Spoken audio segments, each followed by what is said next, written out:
ನಮಸ್ಕಾರ, ಸಿಟಿವಿ ನ್ಯೂಸ್ಗೆ ಸ್ವಾಗತ. ನಾನು ನಿರಂಜನ್ ಬಿ ವಿದಾಸ್. ಮೊದಲಿಗೆ ಮುಖ್ಯಾಂಶಗಳು.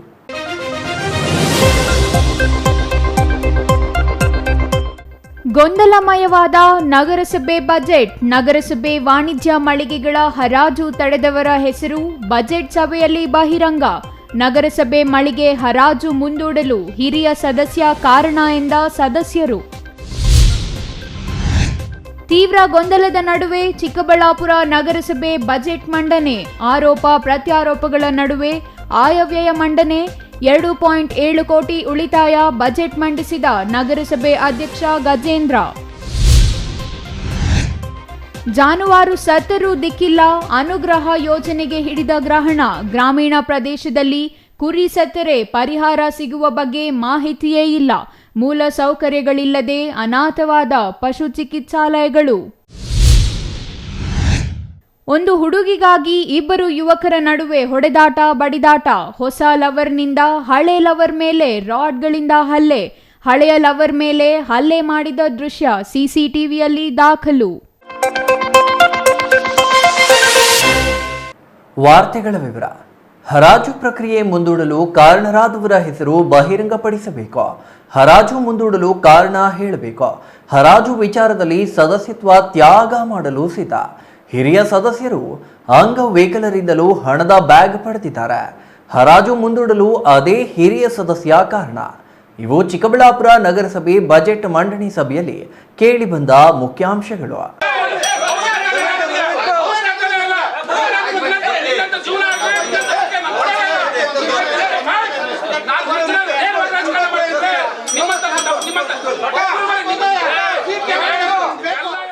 ನಿಗದಿಯಂತೆ ಇಂದು ಬೆಳಗ್ಗೆ 11 ಗಂಟೆಗೆ ಚಿಕ್ಕಬಳ್ಳಾಪುರ ನಗರಸಭೆ 2025-26ನೇ ಸಾಲಿನ ಆಯವ್ಯಯ ಮಂಡನೆ ಆಗಬೇಕಿತ್ತು. 10 ನಿಮಿಷ ತಡವಾಗಿ ಬಂದ ಪೌರಾಯುಕ್ತರು ಅಧ್ಯಕ್ಷ ಉಪಾಧ್ಯಕ್ಷರಿಗಾಗಿ ಕಾಯುತ್ತಿದ್ರ. 20 ನಿಮಿಷ ತಡವಾಗಿ ಬಂದ ಅಧ್ಯಕ್ಷ ಉಪಾಧ್ಯಕ್ಷರು ಆಸೀನರಾದ್ರ. ಅದೇ ವೇಳೆ ಬಜೆಟ್ ಓದಲು ಅಧ್ಯಕ್ಷರು ಆರಂಭಿಸಿ ನಂತರ ನಗರಸಭೆ ಅಧಿಕಾರಿಗೆ ಬಜೆಟ್ ಪ್ರತಿ ಓದಲು ಸೂಚಿಸಿದ್ರ. ಅದೇ ಸಮಯದಲ್ಲಿ ಮಧ್ಯ ಪ್ರವೇಶ ಮಾಡಿದ ಉಪಾಧ್ಯಕ್ಷ ನಾಗರಾಜ್ ಹರಾಜು ಪ್ರಕ್ರಿಯೆ ವಿಚಾರ ಪ್ರಸ್ತಾಪ ಮಾಡಿದ್ರ. ಅಂಗಡಿ ಮಳಿಗೆಗಳ ಹರಾಜು ಪ್ರಕ್ರಿಯೆ ನಡೆಯಬೇಕಿತ್ತು. ಆದರೆ ಪೌರಾಯುಕ್ತರು ಆಡಳಿತ ಮಂಡಳಿ ಗಮನಕ್ಕೆ ತಾರದೆ ಮುಂದೂಡಿದ್ದಾರೆ. ಇದಕ್ಕೆ ಕಾರಣ ತಿಳಿಯಬೇಕಿದೆ ಎಂದು ಹೇಳುತ್ತಿದ್ದಂತೆ ಆಕ್ರೋಶಗೊಂಡ 20ನೇ ವಾರ್ಡಿನ ಸದಸ್ಯ ನರಸಿಂಹಮೂರ್ತಿ ಹರಾಜು ಪ್ರಕ್ರಿಯೆ ನಡೆಯುವವರೆಗೂ ಬಜೆಟ್ ಮಂಡನೆಯಾಗಬಾರದು. ಹರಾಜು ಮುಂದೂಡಲು ಕಾರಣ ಬಹಿರಂಗವಾಗಬೇಕು. ಪೌರಾಯುಕ್ತರ ಮೇಲೆ ಒತ್ತಡ ಹಾಕಿದವರು ಯಾರು ಎಂಬುದು ಬಹಿರಂಗವಾಗಲಿ. ಅಲ್ಲಿಯವರೆಗೂ ಬಜೆಟ್ ಮಂಡನೆ ಬೇಡ ಎಂದು ಪಟ್ಟು ಹಿಡಿದ್ರ. ಒಂದು ಆಯವ್ಯಯ ಮಾಡ್ತಾ ಇದೀವಿ ಅಂತ ಹೇಳಿದ್ರೆ ಅದ್ರಿಗೆ ಇನ್ನ ಹೆಚ್ಚು ಆದಾಯ ಬರುವಂತ ನಿಟ್ಟಲ್ಲಿ ಪ್ರತಿಯೊಬ್ಬ ನಗರಸಭಾ ಸದಸ್ಯರು ಕೂಡ ಕೆಲಸ ಮಾಡುವಂತದ್ದು ಅವರು ಜವಾಬ್ದಾರಿ ಕೂಡ. ಆ ನಿಟ್ಟಲ್ಲಿ ಪ್ರತಿಯೊಬ್ಬರು ಕೆಲಸ ಮಾಡಿದ್ದಾರೆ. ಆದ್ರೆ ಆ ಒಂದು ಬಹಿರಂಗ ಹರಾಜು ಮುಂದೂಡಿರೋದು ಬಹಳ ನೋವು ಕೊಡುವಂತ ವಿಚಾರ ಆಗಿದೆ. 14ನೇ ತಾರೀಕು ಮಾನ್ಯ ಪೌರಾಯುಕ್ತರು ಮುಂದೂಡಿದ್ದಾರೆ. ಅದನ್ನು ಸ್ಥಗಿತ ಮಾಡಿಲ್ಲ, ಇಲ್ಲ ಕ್ಯಾನ್ಸಲ್ ಮಾಡಿಲ್ಲ. ಆದ್ರಿಂದ ಕಾರಣ ಏನು ಅಂತ ಹೇಳಿದ್ರೆ ಅದ್ರಿಗೆ ನನಗೆ ತುಂಬಾ ನೋವು ಪಡುವಂತ ವಿಚಾರ ಏನು ಅಂತ ಹೇಳಿದ್ರೆ ಬಹಿರಂಗ ಹರಾಜು ಅಂತ ಹೇಳಿದ್ರೆ ಜನರಲ್ ಭಾಗಿಯಾಗಬಹುದು, OBC ಭಾಗಿಯಾಗಬಹುದು, SC/ST ಭಾಗಿಯಾಗಬಹುದು, ಯಾರು ಬೇಕಾದ್ರೂ ಬಂದು ಕೂಗುವಂತದ್ದು ಆಗ್ಬಹುದು. ಆದ್ರೆ ಅಲ್ಲಿ ಪ್ರತಿಯೊಬ್ರು ವ್ಯಾಪಾರ ಮಾಡುವಂತವ್ರಿಗೆ ಕೊಡ್ಬೇಕು ಅಂತ ಹೇಳಿ ಕೋರ್ಟ್ ಆದೇಶ ಇದೆ. ಅವರು ಸ್ವತಂತ್ರರಿದ್ರು, ತಗೊಳ್ಳುವಂತದ್ದು ಆಗಿತ್ತು. ಇದರಲ್ಲಿ ಯಾರು ಕೆಲಸ ಮಾಡಿದಾರೆ ಅಂತ ಹೇಳಕ್ ಹೋಗ ಹಿಡಿಯಕ್ಕಾಗೋದಿಲ್ಲ. ಅದ್ರಿಗೆ ಕಾಲ, ಸಮಯ, ಪ್ರಕೃತಿ ಉತ್ತರ ಕೊಟ್ಟೆ ಕೊಡುತ್ತೆ. ಡೇಟ್ ಯಾವಾಗ ಸರ್ ನೀವು ಅಂತ ಕೇಳಿ ಫಸ್ಟ್ ನನಗೆ ಹೇಳಿ ಆನ್ಸರ್ ಮಾಡಬೇಡಿ ಸರ್. ಫಸ್ಟ್ ನೀವು ಯಾವ ನಿಗದಿ ಪಡಿಸಿದ್ರಿ? ಫಸ್ಟ್ ನಿಮ್ದು ತಪ್ಪಿದೆ, ಆಡಳಿತ ನಡೆಸೋದು ತಪ್ಪಿದೆ ಸರ್. ಯಾವ್ದು ಯಾರ ಆದೇಶದ ಮೇಲೆ ನೀವು ಅರೇಂಜ್ ಮಾಡಿದ್ರಿ ಹೇಳಿ. ಫಸ್ಟ್ ಹೇಳಿ ಅಧ್ಯಕ್ಷ, ನೀವು ಯಾರ ಆದೇಶದ ಮೇಲೆ ಮಾಡಿ, ನೀವು ಯಾವ್ದು ಫಸ್ಟ್ ಅರೇಂಜ್ ಮಾಡಿದ್ರಿ? ಈ ಹರಾಜು ಪ್ರಕ್ರಿಯೆ 6 ತಿಂಗಳಿಂದ ನೀವು ಮೊದಲು ಡೇಟ್ ದಿನಾಂಕ ಯಾವ್ದು ಫಸ್ಟ್ ನಿಗದಿ ಪಡಿಸಿದ್ರಿ ಹೇಳಿ. ಹರಾಜು ಪಡಿಸಿರ್ತೀನಿ. ಹರಾಜು ದಿನಾನೇ ನೀವು ಬಜೆಟ್ ನ ಬೇಡ ಅವಶ್ಯಕತೆ ಏನಿತ್ತು? ನಿಮ್ಗೆ ಗೊತ್ತಿಲ್ವಾ? ಅಷ್ಟೊಂದು ಪರಿಜ್ಞಾನ ಇಲ್ವಾ? ಸ್ವಲ್ಪ ನೀವು ಏನ್ ಮಾಡ್ತಾ ಇದೀವಿ, ಇದು ಯಾವ್ದು ಮಹತ್ತರ? ಬಜೆಟ್ಗಿಂತ ಮಹತ್ತರ ನಮಗೆ, ನಮ್ಮ ಪ್ರಕಾರ ಹರಾಜ ಮಹತ್ತರ. ಬಜೆಟ್ ನ ಮುಂದೂಡಿ ಪರವಾಗಿಲ್ಲ. ನೀವು ಬಜೆಟ್ ನಮ್ಗೆ ಅವಶ್ಯಕತೆ ಇಲ್ಲ, ಬಜೆಟ್ ಮಾಡೇ ಮಾಡ್ತಾರೆ. ಅಧಿಕಾರಿಗಳಿಗೆ ಅನುಕೂಲ ಮಾಡಕ್ಕೆ ಹೋಗ್ತಾ ಇದ್ದೀರಾ ನೀವು. ನೀವು ಸುಮ್ಮನೆ ನಾಟಕ ನೀವು ಡ್ರಾಮಾ ಆಡೋದು ಬಿಟ್ಬಿಡಿ. ನೀವು ಇದನ್ನ ನೀವು ಯಾವ ಆಧಾರದ ಮೇಲೆ ಅದೇ ದಿನಕ್ಕೆ ಯಾವ ನೀವು ಇಟ್ಕೊಂಡು ಯಾವ ಇದನ್ನ ಇಟ್ಕೊಂಡು ಮಾಡಿದ್ರಿ ನೀವು? ಅದೇ ನೋಡಿ, ನೀವು ನಿಮ್ಮ ಅಪ್ಪಣೆ ಮೇರೆಗೆ ಅವರು ದಿನಾಂಕ ಘೋಷಣೆ ಮಾಡಿರೋದು. ನಿಮ್ಮನ್ನ ಬಿಟ್ಟು ಅವರೇ ಡೈರೆಕ್ಟ್ ಆಗಿ ಅವರಿಗೆ ಅವಕಾಶ ಮಾಡಿಕೊಟ್ಟವ್ರು ಯಾರು? ಅವ್ರಿಗೆ ನೋಡಿ, ಇವತ್ತು ಅವ್ರು ಏನ್ ನಿಮ್ ರೀಸನ್ ಕೊಟ್ಟಿದ್ದಾರೆ? ಇವತ್ತು ಬಜೆಟ್ ಇದೆ, ಅದಕ್ಕೋಸ್ಕರವಾಗಿ ನಾವು ಮುಂದೂಡಿದೆ. ಅವ್ರಿಗೆ ಅವಕಾಶ ಮಾಡ್ಕೊಟ್ಟು ಆ ಅವಕಾಶನ ಕೊಡ್ದಿರಾ ನೀವು? 4ನೇ ತಾರೀಕು 7ನೇ ತಾರೀಕು ಹಾಕಿದ್ರೆ ಇನ್ನೊಂದು ದಿವಸ ಮುಂಚೆ ಮಾಡಿದ್ರೆ ಈ ಅವಕಾಶ ದೊರಕ್ತಾ ಇರಲಿಲ್ಲ ಅವ್ರಿಗೆ. ನರಸಿಂಹಮೂರ್ತಿ ಅವರಿಗೆ ಧ್ವನಿಗೂಡಿಸಿದ 7ನೇ ವಾರ್ಡಿನ ಸದಸ್ಯ ಸತೀಶ್ ಅಂಗಡಿ ಮಳಿಗೆಗಳ ಹರಾಜು ಪ್ರಕ್ರಿಯೆ ಮುಂದೂಡಲು ಕಾರಣರಾದವರು ನಗರಸಭೆಯ ಹಿರಿಯ ಸದಸ್ಯ SM ರಫೀಕ್ ಅವರೇ. ಅಂಗವಿಕಲರಿಂದಲೂ ಅಂಗಡಿ ವಿಚಾರದ ಹಣ ಪಡೆದಿದ್ದಾರೆ. ಅವರೊಬ್ಬರಿಗೆ ಲಾಭ ಮಾಡಲು ಪೌರಾಯುಕ್ತರು ಪರಿಶಿಷ್ಟರಿಗೆ ಅನ್ಯಾಯ ಮಾಡಿದ್ದಾರೆ. ಅಂಗಡಿ ಮಳಿಗೆಗಳ ಹರಾಜು ನಡೆಯಲೇಬೇಕು, ಅದರ ನಂತರ ಬಜೆಟ್ ಮಂಡನೆಯಾಗಲಿ ಎಂದು ಪಟ್ಟು ಹಿಡಿದ್ರ. ಹರಾಜು ಪರವಾಗಿ ಮಾತನಾಡಿದವರು ಇಬ್ಬರು ಕಾಂಗ್ರೆಸ್ ಸದಸ್ಯರೇ ಆಗಿದ್ದಾರೆ. ಅವರಿಬ್ಬರು ಆರೋಪ ಮಾಡಿದ ಹಿರಿಯ ಸದಸ್ಯರು ಕಾಂಗ್ರೆಸ್ನವರೇ ಆಗಿದ್ದಾರೆ. ಹಾಗಾದ್ರೆ ಇವರಿಗೂ ಹರಾಜು ಮುಂದೂಡಲು ಇದೇ ಹಿರಿಯ ಸದಸ್ಯರು ಕಾರಣರ? ಇದರಿಂದ ಅವರಿಗೇನು ಲಾಭ ಎಂಬ ಆಲೋಚನೆಯಲ್ಲಿರುವಾಗಲೇ ಅಂಗಡಿಗಳವರಿಂದ ಮತ್ತು ಅಭಿಷೇಕ್ ಹೋಟೆಲ್ನಿಂದ ಹಿರಿಯ ಸದಸ್ಯರ ಮನೆಗೆ ಹಣ ಸಂದಾಯವಾಗುತ್ತಿದೆ ಎಂಬ ಆರೋಪವನ್ನ ಸದಸ್ಯ ಸತೀಶ್ ಮಾಡಿದ್ರ. ಅಷ್ಟಕ್ಕೆ ಸುಮ್ಮನಾಗದ ಸತೀಶ್ ಅದೇ ಹಿರಿಯ ಸದಸ್ಯರು ನಗರಸಭೆ ಆಸ್ತಿಗಳನ್ನ ಕಬಳಿಸಿದ್ದಾರೆ ಎಂಬ ಬಾಂಬ್ ಸಿಡಿಸಿದ್ರ. ಸತೀಶ್ ಅವರ ಆರೋಪಗಳಿಗೆ ಧ್ವನಿಗೂಡಿಸಿದ ಮತ್ತೊಬ್ಬ ಸದಸ್ಯ ನರಸಿಂಹಮೂರ್ತಿ ಬಜೆಟ್ ಮಂಡನೆ ಬೇಡವೇ ಬೇಡ, ಹರಾಜು ನಡೆದ ಮೇಲೆ ಬಜೆಟ್ ಆಗಬೇಕು ಎಂದು ಪಟ್ಟು ಹಿಡಿದ್ರ. ಇದರಿಂದ ಕೆರಳಿದ ಹಿರಿಯ ಸದಸ್ಯ SM ರಫೀಕ್ ಅವರು ಸತೀಶ್ ಆರೋಪದ ಬಗ್ಗೆ ತಿರುಗೇಟು ನೀಡಿದ್ರ. ನಾನು ಒಂದೇ 1 ಇಂಚು ಸರ್ಕಾರಿ ಭೂಮಿ ಹಾಕಿಕೊಂಡಿದ್ರೆ ಯಾವುದೇ ಶಿಕ್ಷೆಗೆ ಸಿದ್ಧ. ನಗರಸಭೆಯ ಸದಸ್ಯರು ಎಷ್ಟೆಷ್ಟು ಆಸ್ತಿ ಕಬಳಿಸಿದ್ದಾರೆ ಎಂಬ ಬಗ್ಗೆ ಲೋಕಾಯುಕ್ತ ತನಿಖೆಗೆ ನೀಡೋಣ ಎಂದು ತಿರುಗೇಟು ನೀಡಿದ್ರ. ಈ ಸಂದರ್ಭದಲ್ಲಿ ನರಸಿಂಹಮೂರ್ತಿ ಮತ್ತು SM ರಫೀಕ್ ಅವರ ನಡುವೆ ಮಾತಿನ ಚಕಮಕಿ ಜೋರಾಗಿಯೇ ನಡೆಯಿತಾ. ಏಕವಚನ ಪ್ರಯೋಗವೂ ನಡೆಯಿತಾ. ಇದರಿಂದ ಸಭೆಯಲ್ಲಿ ಗೊಂದಲ ಏರ್ಪಟ್ಟಿತ. ಸಭೆಯಲ್ಲಿ ಕೂಗುಗಳು ಹೆಚ್ಚಾದ ಕಾರಣ ಹೊರಗೆ ಇದ್ದ ಪೊಲೀಸರು ಸಭೆಯೊಳಗೆ ಪ್ರವೇಶ ಮಾಡಬೇಕಾಯಿತಾ. ಖುದ್ದು ನಗರ ಠಾಣೆ ಸಬ್ ಇನ್ಸ್ಪೆಕ್ಟರ್ ಸೇರಿದಂತೆ ಪೊಲೀಸ್ ಸಿಬ್ಬಂದಿ ಒಳಬಂದು ಸದಸ್ಯರನ್ನ ಶಾಂತಿಗೊಳಿಸುವ ಪ್ರಯತ್ನ ಮಾಡಿದ್ರ. ಇನ್ನು ಇದೇ ವೇಳೆಗೆ ಸಂಸದ ಡಾಕ್ಟರ್ ಕೆ ಸುಧಾಕರ್ ಅವರು ಬಜೆಟ್ ಮಂಡನೆ ಸಭೆಯೊಳಗೆ ಪ್ರವೇಶ ಮಾಡಿದ್ರ. ಸಂಸದರ ಎದುರಿನಲ್ಲಿಯೇ SM ರಫೀಕ್ ಮತ್ತು ನರಸಿಂಹಮೂರ್ತಿ ನಡುವೆ ತೀವ್ರ ಮಾತಿನ ಚಕಮಕಿ ನಡೆಯಿತಾ. ಇದರಿಂದ ಮಧ್ಯ ಪ್ರವೇಶ ಮಾಡಿದ ಸಂಸದ ಡಾಕ್ಟರ್ ಕೆ ಸುಧಾಕರ್ ಉಭಯ ಸದಸ್ಯರನ್ನ ಸಮಾಧಾನ ಮಾಡಿ ಶಾಂತಿಯುತವಾಗಿ ಮಾತುಕತೆ ಮೂಲಕ ಬಗೆಹರಿಸಿಕೊಳ್ಳಿ, ಮಾಧ್ಯಮದ ಮುಂದೆ ಬೆತ್ತಲಾಗುವುದು ಬೇಡ ಎಂದು ಸಲಹೆ ನೀಡಿದ್ರ. ಇದರಿಂದ ಎಲ್ಲ ಸದಸ್ಯರು ಶಾಂತರಾದರ. ನೀವು ಯಾವ ಕಾರಣಕ್ಕೂ ಮೀಟಿಂಗ್ ಮಾಡಿಸಬಾರ್ದು, ಹರಾಜು ಮಾಡಿಸಬಾರ್ದು ಅಂತೇಳಿ ಇವೆಲ್ಲ ನಾವು ನಮ್ಮ ನಗರಸಭೆಗೆ ST ಎಷ್ಟು ಅನ್ಯಾಯ ಮಾಡಿದ್ದಾರೆ ಗೊತ್ತಾ? ಅವರು ಒಬ್ಬ ಹ್ಯಾಂಡಿಕ್ಯಾಪ್ನ ಮನೆ ಹತ್ರ ಕರ್ಸ್ಕೊಂಡಿದ್ದಾರೆ. ಹ್ಯಾಂಡಿಕ್ಯಾಪ್ನ ಮನೆ ಹತ್ರ ಕರ್ಸ್ಕೊಂಡು ಅವ್ರಿಗೆ ಎಷ್ಟು ಅನ್ಯಾಯ ಮಾಡಿದ್ದಾರೆ ಗೊತ್ತಾ ಸರ್? ನಾವು ಬೀದಿಯಲ್ಲಿ ವ್ಯಾಪಾರ ಮಾಡ್ತಾ ಇದ್ದೀವಿ, ಬೀದಿಯಲ್ಲಿ ವ್ಯಾಪಾರ ಮಾಡಿಕೊಂಡು ನಾವು ಜೀವನ ಮಾಡ್ತಾ ಇದ್ದೀವಿ, ನಮ್ಗೊಂದು ಅಂಗಡಿ ಬೇಕು ಸರ್ ಅಂತ ಕೇಳಿದ್ದಕ್ಕೆ ಅವ್ರು ಏನು ಹೇಳಿದ್ದಾರೆ ಗೊತ್ತಾ? ನೀವು ಬೀದಿಯಲ್ಲಿ ವ್ಯಾಪಾರ ಮಾಡ್ತಾ ಇದ್ರೆ ನಿಮ್ಮ ತಾಯಿ ಇದ್ದಾರಾ? ನಿಮ್ಮ ತಾಯಿ ಹತ್ರ ಇದು ಕ್ಯಾನ್ಸರ್ ಬಿಟ್ಟಿಗೆ ತಗೊಂಡ್ಬನ್ನಿ, ನೀವು ನಿಮಗೆ ಅಂಗಡಿ ಬೇಡ, ಅಲ್ಲೇ ನಿಮಗೆ ದಿನಕ್ಕೆ ಇಷ್ಟು ಅಂತ ನಾನು ಕೊಡ್ತೀನಿ. ದುಡ್ಡಿರೋರ್ಗೆ ಅಂಗಡಿ ಕೊಡ್ಸೋದು, ದುಡ್ಡಿಲ್ದಿರೋರ್ಗೆ ಬೀದಿಯಲ್ಲಿ ವ್ಯಾಪಾರ ಮಾಡಿಸೋದು. ಇಂಥ ನ್ಯಾಯ ಮಾಡ್ತಾರೆ ಅವರು. ಒಬ್ಬ ಸದಸ್ಯರಾಗಿದ್ದಾರೆ, ಅಳುಗುರು ಸದಸ್ಯರು, ಸೀನಿಯರ್ ಸದಸ್ಯರು ಅವರು, ಮಿಸ್ಟರ್ ರಫೀಕ್ ಅವರು ಈ ತರ ಬಡವರಿಗೆ ಅನ್ಯಾಯ ಮಾಡಿದಾರಲ್ಲ. ಇವರು ಈ ತರ ಅನ್ಯಾಯ ಮಾಡಿದ್ದಾರೆ ಸ್ವಾಮಿ, ಅನ್ಯಾಯ ಮಾಡಿದ್ದಾರೆ ಹೇಳ್ತಾ ಇದೀವಿ. ಒಬ್ಬ ಸೀನಿಯರ್ ಸದಸ್ಯರು ಈ ತರ ಅನ್ಯಾಯ ಮಾಡಿದ್ದಾರೆ. ಯಾಕನ್ಯಾಯ? ಇವಾಗ ನಮ್ಮ ನಗರಸಭೆಗೆ ಆಧಿಕ ಬರಬೇಕು. ನಗರಸಭೆ ಆಧಿಕ ಬರೋದನ್ನ ಯಾಕೆ ಸ್ವಾಮಿ ಅನ್ಯಾಯ ಮಾಡ್ತಾ ಇದ್ರ ತಾವು? ಎಲ್ಲ ಸದಸ್ಯರು ಮನವಿ ಮಾಡ್ತೀನಿ, ವಿಚಾರ ಮಾತಾಡ್ರಿ, ಪ್ರತಿಯೊಬ್ಬರಿಗೂ ಚರ್ಚೆ ಮಾಡಿ. ಯಾಕೆ ಅನ್ಯಾಯ ಮಾಡ್ಬೇಕು? ಈ ತರ ಅನ್ಯಾಯ ಮಾಡ್ಬಾರ್ದು. SC/ST ಅನ್ಯಾಯ ಮಾಡ್ಬೋದ ತಾವು? ಯಾರು SC/ST ಯಾರಿದ್ದಾರೆ ಸ್ವಾಮಿ? ನೀವು ಎಷ್ಟು ಅಂಗಡಿಗಳು ಕೊಟ್ಟಿದ್ದೀರಾ? ಯಾರಿದ್ದಾರೆ ಹೇಳಿ? ಒಬ್ರು SC/ST ತೋರಿಸ್ಬಿಡ್ರಿ ನೋಡೋಣ. ಒಬ್ರಿಗನ್ನ ಕೊಟ್ಟಿದ್ದೀರಾ ಸ್ವಾಮಿ ತಾವು? ಇದನ್ನ ನಿಮ್ಗೆ ಪ್ರಾಮಾಣಿಕತೆ ಇದ್ರೆ ನೀವೇನಾದ್ರು ಅಂಜೂರು ಮಾಡ್ಲೇಬೇಕು ಅಂತಿದ್ರೆ ಯಾವ್ಯಾವ ಮುಂದೂಡಿ. ಏನಾಗುತ್ತಿಲ್ಲ ಸರ್, 10 ದಿವಸ ಆಗಿದೆ ನಮ್ಗೆ ಬರುವಂತ ನಾಟಿಕನು 5 ಲಕ್ಷ ಖರ್ಚಾದ್ರೆ 50 ಲಕ್ಷ ಅಧಿಕ ಬರುತ್ತೆ ಅದು ಮಂಡನೆ ಮಾಡಿದ್ರೆ ಹರಾಜಾದ್ರೆ. ಇವ್ರಿಗೆ ಅವಕಾಶ ಕೊಡಬೇಡಿ. ಯಾರು ಕೋರ್ಟ್ಗೆ ಹೋಗಿದ್ದಾರೆ ಅವ್ರಿಗೆ ಅವಕಾಶ ಕೊಟ್ಟು ಅವ್ರಿಗೆ ಸ್ಟೇ ಬರೋರು ಇದ್ದು ಇದನ್ನ ನೀವೆಲ್ಲ ಸೂತ್ರವಾಗಿ ಮಾಡಿ ಅದು ಮುಂದೂಡಿ ಹಿಂಗೆ ಶಾಶ್ವತವಾಗಿ ಹಂಗೆ ಮುಚ್ಚಾಕ್ತಾರೆ. ದಯವಿಟ್ಟು ನಿಮ್ಗೇನೋ ಪ್ರಾಮಾಣಿಕತೆ ಇದ್ರ ಮೇಲೆ ಅದೇ ನೀವು ಅಷ್ಟೇ ಹೇಳ್ತಾ ಇದ್ರಲ್ಲ, 3 ದಿನದಿಂದ ನಾನು ಸಖತ್ ಇದು ಮಾಡಿದ್ರೆ ಇದಕ್ಕೇನೋ ಪ್ರಾಮಾಣಿಕತೆ ಇದ್ರೆ ಮಾಡಿ. ನಿಮ್ ಒಂದೇ ದೊಡ್ಡ ಮನುಷ್ಯ ಆಂಟಿ ಡಿಫೆಕ್ಷನ್ ಮಾಡಿ ಕಾಂಗ್ರೆಸ್ ಕೋರ್ಟ್ ಮಾಡಿ ಮನುಷ್ಯ ನಮ್ಮ ಜಾತಿಗೆ ಮಾಡಿದಕ್ಕೆ ಇವತ್ತು ಯಾವ್ಯಾವ್ದು ಹೇಳ್ತಾನೆ ನೀನು ಒಂದು ತಿಂಗಳ ಹುಟ್ಟಿದ್ದೇನ್ರಿ ಸಭೆಗೆ ಎಷ್ಟು ಮಾತಾಡಿ ಏನ್ ವಿಷಯ ಬೇಕು ಬೇಕಾ ಆಕ್ಷನ್ ಬೇಡವಾ ಅದನ್ನ ತೀರ್ಮಾನ ಮಾಡ್ರಿ. ಅರ್ಥ ಆಯ್ತು? ಯಾರು ಶೆಡ್ಯೂಲ್ ಕ್ಯಾಸ್ಟ್ ವಿರೋಧ ಯಾರು ಇಲ್ಲ, ಮಾಡ್ಬೇಕು. ಬಟ್ ಏನಿದೆ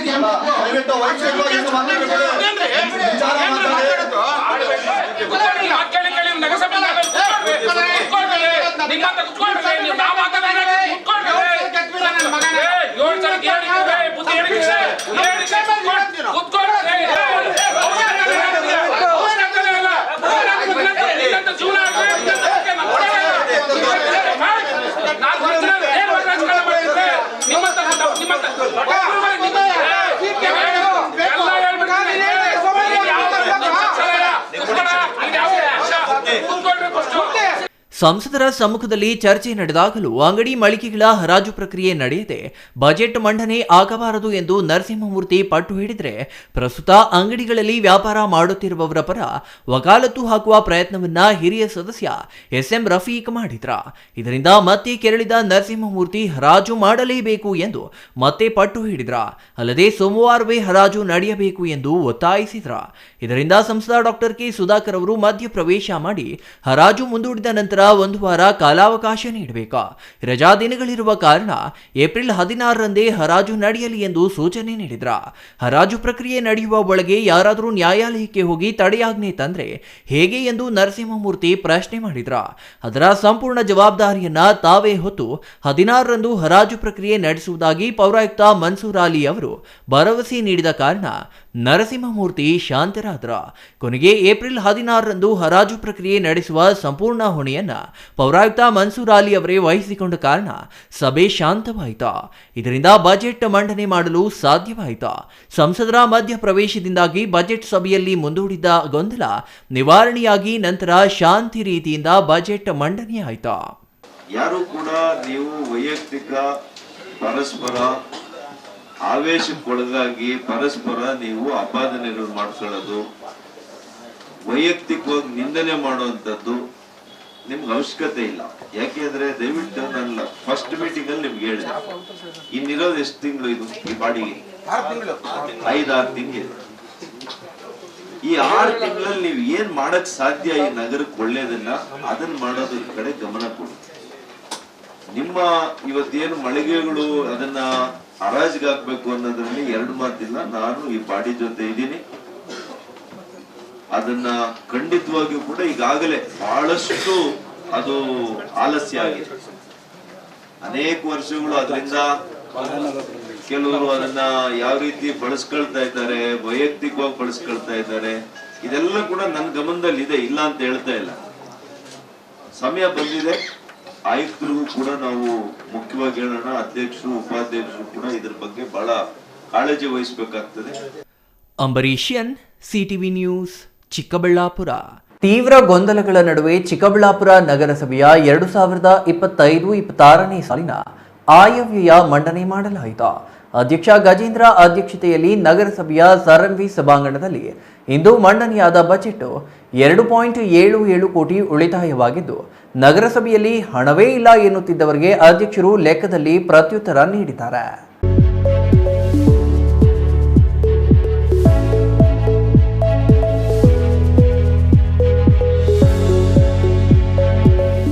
ಚಿಕ್ಕಬಳ್ಳಾಪುರ ನಗರಸಭೆಯ 2025-26ನೇ ಸಾಲಿನ ಆಯವ್ಯಯ ಇಂದು ಮಂಡಿಸಲಾಯಿತು.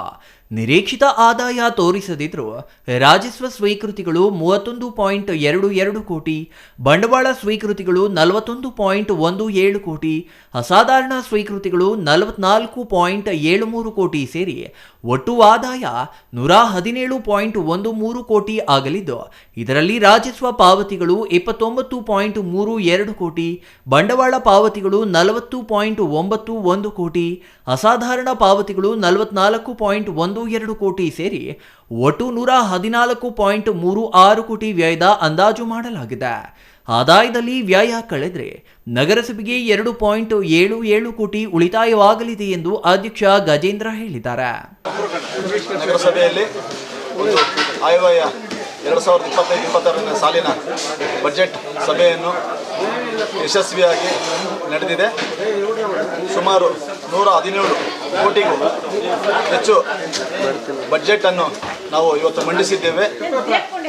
ಇವತ್ತು ಏನು ವರ್ಷವಿಡೀ ನಾವು ಏನೇನು ಕಾರ್ಯಕ್ರಮಗಳು ಹಾಕ್ಕೊಂಡಿದ್ದೇವೆ ಅದನ್ನೆಲ್ಲ ಅಳವಡಿಸಿಕೊಂಡು ಇವತ್ತೆಲ್ಲ ನಗರಸಭಾ ಸದಸ್ಯರು ಮತ್ತು ನಮ್ಮ ನಾಯಕರಾದಂಥ ಡಾಕ್ಟರ್ ಕೆ ಸುಧಾಕರ್ ಸಂಸದರು ಅವರು ಕೂಡ ಆಗಮಿಸಿದ್ದರು. ಇವತ್ತು ಎಲ್ಲ ಚರ್ಚೆಗಳಾಗಿ ಇವತ್ತು ಒಂದು ಬಜೆಟನ್ನು ನಾವು ಮಂಡಿಸಿದ್ದೇವೆ. ಇವತ್ತು ಏನು ಆಯವ್ಯಯದಲ್ಲಿ ನಾವೇನೇನು ಎಲ್ಲ ವಿಚಾರಗಳನ್ನು ಸೇರಿಸ್ಕೊಂಡಿದ್ದು ಅಲ್ಲಿ ಕೂಲಂಕುಷವಾಗಿ ಎಲ್ಲ ಸದಸ್ಯರುಗಳು, ಹಿರಿಯ ಸದಸ್ಯರು, ಮಾಜಿ ಅಧ್ಯಕ್ಷರುಗಳು ಎಲ್ಲ ಚರ್ಚೆ ಮಾಡಿ ಆಡಳಿತ ಒಂದು ಅನುಮೋದನೆಯನ್ನು ತೆಗೆದುಕೊಂಡಿದ್ದೀವಿ. 17 ಕೋಟಿ ನಾವು ಅಂದಾಜು ನಿರೀಕ್ಷೆಯನ್ನು ಬಜೆಟನ್ನು ಮಂಡನೆಯನ್ನು ಮಾಡಿಕೊಂಡಿದ್ದೀವಿ.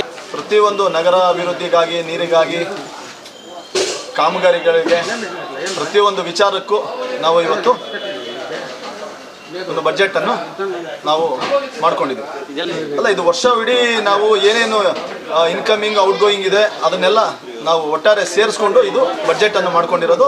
ಪ್ರತಿನಿತ್ಯ ಏನೇನು ನಗರದ ವ್ಯಾಪ್ತಿಯಲ್ಲಿ ಅಭಿವೃದ್ಧಿಗಾಗಿ ಏನೇನು ಖರ್ಚುಗಳಿರ್ತಾಯಿತೋ ಅದನ್ನು ನಾವು ಅಳವಡಿಸ್ಕೊಂಡಿದ್ದೀವಿ. ನಗರಸಭೆಯ ಆದಾಯದ ಮೂಲಗಳನ್ನ ನೋಡೋದಾದ್ರೆ ಆಡಳಿತ ಶಾಖೆಯಿಂದ 1 ಕೋಟಿ, ಲೋಕೋಪಯೋಗಿ ಕಾಮಗಾರಿ ಶಾಖೆಯಿಂದ 35.84 ಲಕ್ಷ, ಆರೋಗ್ಯ ಶಾಖೆಯಿಂದ 30.72 ಲಕ್ಷ, ಘನತ್ಯಾಜ್ಯ ನಿರ್ವಹಣೆಯಿಂದ 2.56 ಕೋಟಿ, ನೀರು ಸರಬರಾಜಿನಿಂದ 56.32 ಲಕ್ಷ, ಆಸ್ತಿ ತೆರಿಗೆಯಿಂದ 30.72 ಲಕ್ಷ ಸೇರಿ ಒಟ್ಟು 4.6 ಕೋಟಿ ಆದಾಯ ನಿರೀಕ್ಷಿಸಲಾಗಿದೆ. ಇನ್ನು ಪ್ರಸ್ತುತ ವಿವಾದಕ್ಕೆ ಗುರಿಯಾಗಿರುವ ಅಂಗಡಿ ಮಳಿಗೆಗಳು ಸೇರಿ ನಗರಸಭೆಯ ಒಟ್ಟು 300 ಅಂಗಡಿ ಮಳಿಗೆಗಳಿಂದ 1.5 ಕೋಟಿ ಆದಾಯ ನಿರೀಕ್ಷಿಸಲಾಗಿದೆ. ಅಂಗಡಿ ನೆಲಬಾಡಿಗೆ 10 ಲಕ್ಷ, ವಾಣಿಜ್ಯ ಮಳಿಗೆಗಳ ತೆರಿಗೆಯಾಗಿ 40 ಲಕ್ಷ, ಘನತ್ಯಾಜ್ಯದಿಂದ ತಯಾರಾಗುವ ಗೊಬ್ಬರದಿಂದ 2 ಲಕ್ಷ, ನಿರುಪಯುಕ್ತ ಸಾಮಗ್ರಿಗಳ ಹರಾಜಿನಿಂದ 2 ಲಕ್ಷ, ಪಾರ್ಕಿಂಗ್ ಶುಲ್ಕದಿಂದ 5 ಲಕ್ಷ, ಆಸ್ತಿ ತೆರಿಗೆ ರೂಪದಲ್ಲಿ 60 ಲಕ್ಷ, ವಾಹನಗಳ ಪ್ರವೇಶ ಶುಲ್ಕ ಮತ್ತು ಸಾರ್ವಜನಿಕ ಶೌಚಾಲಯಗಳಿಂದ 8 ಲಕ್ಷ, ನೀರಿನ ಸಂಪರ್ಕದಿಂದ 1.83 ಲಕ್ಷ, 8.5 ಕೋಟಿ ಆಸ್ತಿ ತೆರಿಗೆ, ತೆರಿಗೆಗಳ ದಂಡದಿಂದ 1 ಕೋಟಿ, ಜಾಹೀರಾತು ಫಲಕಗಳಿಂದ 10 ಲಕ್ಷ, ಕಟ್ಟಡ ಪರವಾನಗಿಗಳಿಂದ 30 ಲಕ್ಷ ಆದಾಯ ನಿರೀಕ್ಷೆ ಮಾಡಲಾಗಿದೆ. ಇನ್ನು ಈ ಬಾರಿ ನೂತನವಾಗಿ ಕಾರ್ಯಕ್ರಮವೊಂದನ್ನು ನಗರಸಭೆ ಜಾರಿಗೆ ತರಲು ಮುಂದಾಗಿದ್ದು, ನಗರಸಭೆಯ 31 ವಾರ್ಡ್ಗಳಲ್ಲಿ ಅತ್ಯುತ್ತಮವಾಗಿ ಸ್ವಚ್ಛತೆ ಕಾಪಾಡಿದ 3 ವಾರ್ಡ್ಗಳ 3 ಪೌರ ಕಾರ್ಮಿಕರನ್ನ ಗುರುತಿಸಿ ಬಹುಮಾನ ನೀಡಲು ನಿರ್ಧರಿಸಿದೆ. ಇನ್ನು ನಗರಸಭೆ ಆಸ್ತಿಗಳು ಮತ್ತು ಸ್ಮಶಾನಗಳ ರಕ್ಷಣೆಗೂ ಈ ಬಾರಿಯ ಬಜೆಟ್ನಲ್ಲಿ ಸ್ಥಾನ ಕಲ್ಪಿಸಲಾಗಿದೆ. ರಸ್ತೆ ಪಕ್ಕದ ಚರಂಡಿಗಳ ನಿರ್ಮಾಣ ಮತ್ತು ಕಲ್ಲು ಹಾಸುಗಳ ಅಭಿವೃದ್ಧಿಗಾಗಿ ಈ ಸಾಲಿನಲ್ಲಿ 9.68 ಕೋಟಿ ನಿಗದಿಪಡಿಸಲಾಗಿದೆ. ಒತ್ತುವರಿಯಾಗಿರುವ ರಾಜಕಾಲುವೆಗಳ ತೆರವಿನ ಬಗ್ಗೆ ಪ್ರಸ್ತಾಪ ಮಾಡಿದ ನಗರಸಭೆ ಅಧ್ಯಕ್ಷರು, ರಾಜಕಾಲುವೆಗಳ ಅಭಿವೃದ್ಧಿ, ನಿರ್ವಹಣೆ ಮಾಡಿದ ಉದ್ಯಾನಗಳ ಅಭಿವೃದ್ಧಿ ಮತ್ತು ನಗರದಲ್ಲಿ ಕಾಣದ ತೋಟಗಳ ಅಭಿವೃದ್ಧಿಗಾಗಿ 13 ಕೋಟಿ ರೂಪಾಯಿಗಳನ್ನು ಅಮೃತ್ 2.0 ಯೋಜನೆಯಡಿ ನಿರೀಕ್ಷೆ ಮಾಡಿದ್ದಾರೆ.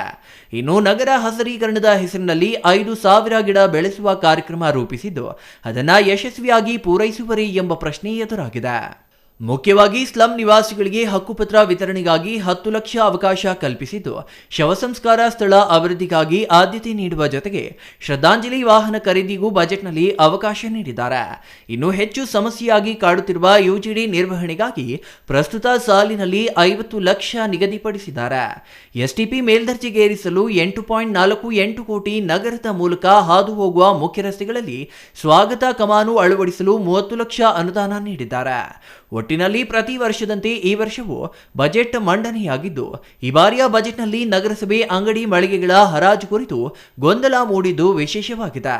ಬಜೆಟ್ ಮೇಲಿನ ಚರ್ಚೆ ನಡೆಯುವ ವೇಳೆ ಮಧ್ಯಪ್ರವೇಶ ಮಾಡಿದ ಸಂಸದ ಡಾಕ್ಟರ್ ಕೆ ಸುಧಾಕರ್, ನಾಗರಿಕರು ಪಾವತಿಸುವ ತೆರಿಗೆ ಹಣ ವೆಚ್ಚ ಮಾಡುವ ಕುರಿತು ಬಜೆಟ್ ಮಂಡಿಸುತ್ತಿದ್ದು, ಪ್ರತಿ ರೂಪಾಯಿಗೂ ಲೆಕ್ಕ ನೀಡಬೇಕಾದ ಜವಾಬ್ದಾರಿ ನಗರಸಭೆ ಆಡಳಿತ ಮಂಡಳಿ ಮೇಲಿರುವ ಕಾರಣ ಎಚ್ಚರಿಕೆಯಿಂದ ನೀಡಬೇಕು ಎಂದು ಸಲಹೆ ನೀಡಿದ್ರು. ರಾಜ್ಯ ಸರ್ಕಾರದಿಂದ ಬರಬೇಕಾದ ಅನುದಾನದಲ್ಲಿ ಕಳೆದ 2 ವರ್ಷಗಳಿಂದ ಯಾವುದೇ ಅನುದಾನ ಬಂದಿಲ್ಲ. ಬರುತ್ತಿರುವ ಅನುದಾನಗಳು ಚಿಂತಾಮಣಿಗೆ ಹೆಚ್ಚಿಗೆ ಹೋದರೆ ಚಿಕ್ಕಬಳ್ಳಾಪುರ ಜಿಲ್ಲಾ ಕೇಂದ್ರಕ್ಕೆ ಅತಿ ಕಡಿಮೆ ಅನುದಾನ ಬರುತ್ತಿರುವುದು ನೋವು ತಂದಿದೆ ಎಂದು ಸಂಸದರು ಹೇಳಿದ್ರು. ನಗರಸಭೆಯಲ್ಲಿ ಮಾನ್ಯ ಅಧ್ಯಕ್ಷರು ಗಜೇಂದ್ರ ಅವರು ಉಪಾಧ್ಯಕ್ಷರು, ನಾಗರಾಜ್ರವರ ನೇತೃತ್ವದಲ್ಲಿ ಈಗ ಈ ವರ್ಷದ ಆಯವ್ಯಯನ ಮಂಡನೆ ಮಾಡಿದ್ದಾರೆ. ಮಂಡನೆ ಮಾಡುವಂಥ ಸಭೆಯಲ್ಲಿ ನನಗೂ ಕೂಡ ಆಹ್ವಾನ ಇತ್ತು. ನಾನು ಕೂಡ ನಗರಸಭೆಯಲ್ಲಿ ಒಬ್ಬ ಸದಸ್ಯನಾಗಿರೋದ್ರಿಂದ ಒಬ್ಬ ಸಂಸದರು ಕೂಡ ಸದಸ್ಯರಾಗಿರ್ತಾರೆ ಈ ನಗರಸಭೆಗೂ ಕೂಡ. ಹಾಗಾಗಿ ಬಂದು ಇದರಲ್ಲಿ ಪಾಲ್ಗೊಂಡಿದ್ದೇನೆ. ಒಂದು ಒಳ್ಳೆಯ ಆಯವ್ಯಯವನ್ನು ಮಂಡಿಸಿದ್ದಾರೆ. ಅದರಲ್ಲಿ ಕೂಡ ಇವತ್ತು ರೆವಿನ್ಯೂ ಸರ್ಪ್ಲಸ್ ಬಡ್ಜೆಟ್, ಉಳಿತಾಯ ಬಡ್ಜೆಟ್, ಆಯವ್ಯಯದಲ್ಲಿ ಆದಾಯ ಉಳಿತಾಯ ಆಗುವಂತಹ ಬಡ್ಜೆಟನ್ನು ಮಂಡಿಸಿದ್ದಾರೆ. ಸುಮಾರು 2.5 ಕೋಟಿಯಷ್ಟು ಎಲ್ಲ ಖರ್ಚುಗಳು ಹೋಗಿ ನಮಗಿಷ್ಟು ನಗರಸಭೆಗೆ ಆದಾಯ ಬರುತ್ತೆ ಅನ್ನುವಂಥ ಅಂದಾಜನ್ನು ಇವತ್ತು ಅವರು ಮಂಡಿಸಿದ್ದಾರೆ. ಅದನ್ನು ನಾನು ಮೊದಲನೇದಾಗಿ ಅವ್ರಿಗೆ ಅಭಿನಂದಿಸ್ತೇನೆ, ಸ್ವಾಗತ ಮಾಡ್ತೇನೆ. ಅನೇಕ ಸದಸ್ಯರುಗಳು, ಹಿರಿಯ ಸದಸ್ಯರುಗಳು, ಮಾಜಿ ಅಧ್ಯಕ್ಷರು ಆನಂದ್ ರೆಡ್ಡಿಯವರು, ಹಿರಿಯರು ರಫೀಕ್ರವರು, ಇನ್ನೂ ಅನೇಕ ಸದಸ್ಯರುಗಳು ಕೂಡ ಚರ್ಚೆಯಲ್ಲಿ ಭಾಗಿಯಾಗಿ ಅವರವರು ಸಲಹೆಗಳನ್ನು ಕೊಟ್ಟಿದ್ದಾರೆ. ಆ ಸಲಹೆಗಳನ್ನು ತೆಗೆದುಕೊಂಡು ನನ್ನ ಕನಸು ಮೊದಲಿಂದ ಹೇಳ್ತಾ ಇದ್ದೀನಿ, ಚಿಕ್ಕಬಳ್ಳಾಪುರ ನಗರ ಒಂದು ಸುಸಜ್ಜಿತ ನಗರ ಮಾಡಿ ಸುಂದರವಾಗಿರುವಂಥ ನಗರ ಆಗಬೇಕು, ಸುರಕ್ಷಿತವಾಗಿರ್ತಕ್ಕಂಥ ನಗರ ಆಗಬೇಕು. ಈ ನಿಟ್ಟಿನಲ್ಲಿ ನಿಮ್ಮ ಒಂದು ಆಡಳಿತ ಮುಂದುವರಿಯಲಿ ಮತ್ತು ಜನಸಾಮಾನ್ಯರಿಗೆ ಯಾವುದೇ ರೀತಿಯಲ್ಲಿ ಅಲದಾಡಿಸ್ದಿರ ಸುಗಮವಾಗಿ ಅವ್ರ ಕೆಲಸಗಳಾಗಬೇಕು, ಸುಲಭವಾಗಿ ಕೆಲಸ ಆಗಬೇಕು, ಪಾರದರ್ಶಕತೆಯನ್ನು ಮೆರಿಬೇಕು, ಯಾವುದೇ ರೀತಿ ಭ್ರಷ್ಟಾಚಾರಕ್ಕೆ ಅವಕಾಶ ಕೊಡದೆ ತಾವು ಆಡಳಿತವನ್ನು ಮಾಡಬೇಕು ಅಂತೇಳಿ ನಾನು ಅಪೇಕ್ಷೆ ಮಾಡ್ತೇನೆ. ನಗರಸಭೆಯಲ್ಲಿ ನಮ್ಮ BJP ಸರ್ಕಾರದಲ್ಲಿ ನಾನು ಸಚಿವನಾಗಿದ್ದಾಗ ನಗರೋತ್ಥಾನದ ಅನುದಾನವನ್ನು ಕೊಟ್ಟಿದ್ದೇವೆ. ಅದರದ್ದು ಇನ್ನೂ ಕೂಡ 2 ವರ್ಷಗಳಾಗ್ತಾ ಬಂತು. ನಮ್ಮ ಕಾಲದಲ್ಲೇ ಟೆಂಡರ್ ಕೂಡ ಆಗೋಗಿತ್ತು. ಅದನ್ನು ಮತ್ತೆ ಕ್ಯಾನ್ಸಲ್ ಮಾಡಿ ಮತ್ತೆ ಹೊಸ ಗುತ್ತಿಗೆದಾರರು ಕೊಡಲಿಕ್ಕೋಸ್ಕರ ಒಂದೇ ಒಂದು ಕಾರಣ, ಇನ್ನೇನೂ ಇಲ್ಲ, ಬೇರೆ ಕಾರಣ. ಅವ್ರಿಗೆ ಬೇಕಾದಂಥ ಗುತ್ತಿಗೆದಾರರು ಕೊಡಬೇಕು, ಅದರಲ್ಲಿ ಲಾಭ ಮಾಡ್ಕೋಬೇಕು ಅನ್ನೋ ಒಂದೇ ಒಂದು ಕಾರಣ ಬಿಟ್ಟರೆ ಇನ್ನೇನೂ ಇಲ್ಲ ಇದರಲ್ಲಿ.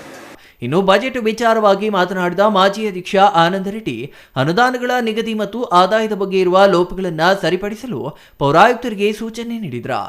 ಬಜೆಟ್ ಆರಂಭಕ್ಕೂ ಮುನ್ನ ನಗರಸಭೆ ಅಂಗಡಿ ಮಳಿಗೆಗಳ ಹರಾಜು ವಿಚಾರ ಪ್ರಸ್ತಾಪಿಸಿದ ಉಪಾಧ್ಯಕ್ಷ ನಾಗರಾಜ್ ಅವರು ನಂತರ ಸಭೆಗೆ ಕೇವಲ ಪ್ರೇಕ್ಷಕರಾಗಿದ್ರ. ಅಂಬರೀಷಿಯನ್, ಸಿಟಿವಿ ನ್ಯೂಸ್, ಚಿಕ್ಕಬಳ್ಳಾಪುರ. ಬಾಗೇಪಲ್ಲಿ ತಾಲೂಕಿನ ಬಹುತೇಕ ಪಶು ಚಿಕಿತ್ಸಾಲಯಗಳಲ್ಲಿ ಸಿಬ್ಬಂದಿ ಕೊರತೆ ಎದ್ದು ಕಾಣುತ್ತಿದ್ದು, ಪಶು ಚಿಕಿತ್ಸಾಲಯ ಕಟ್ಟಡಗಳಲ್ಲಿ ಮೂಲ ಸೌಲಭ್ಯಗಳಿಲ್ಲದೆ ಪರದಾಡುವ ಸ್ಥಿತಿ ನಿರ್ಮಾಣವಾಗಿದೆ.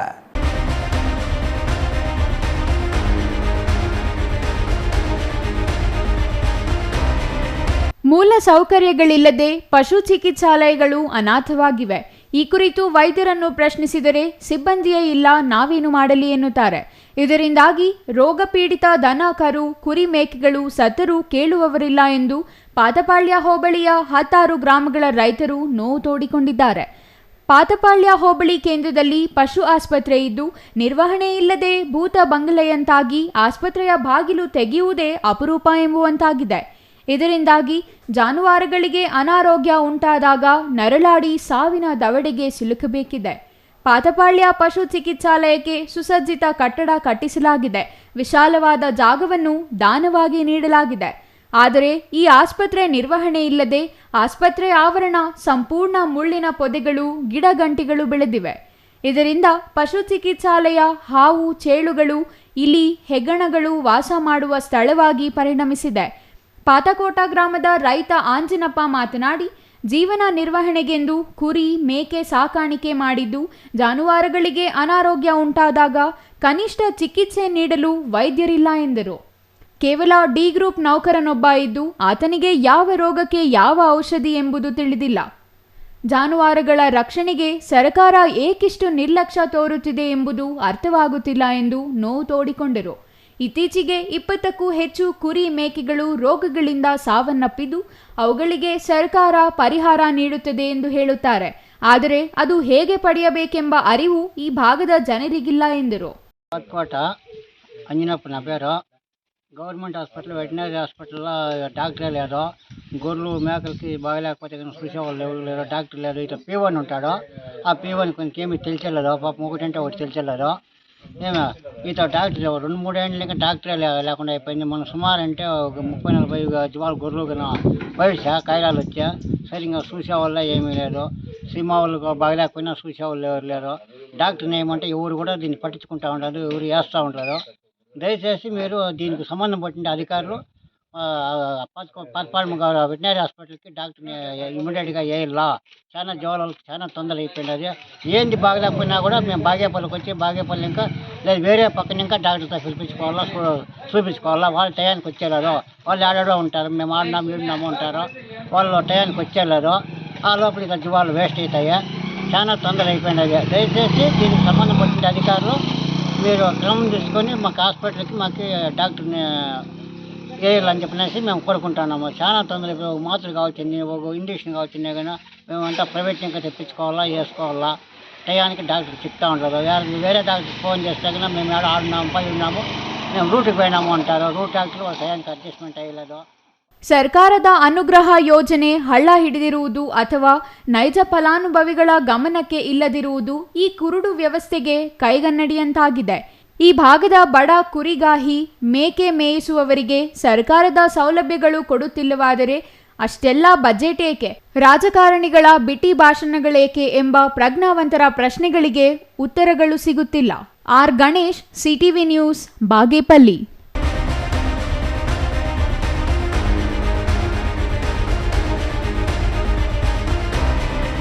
ಆ ಯುವಕ ಹುಡುಗಿಯೊಬ್ಬಳನ್ನ ಪ್ರೀತಿಸುತ್ತಿದ್ದ.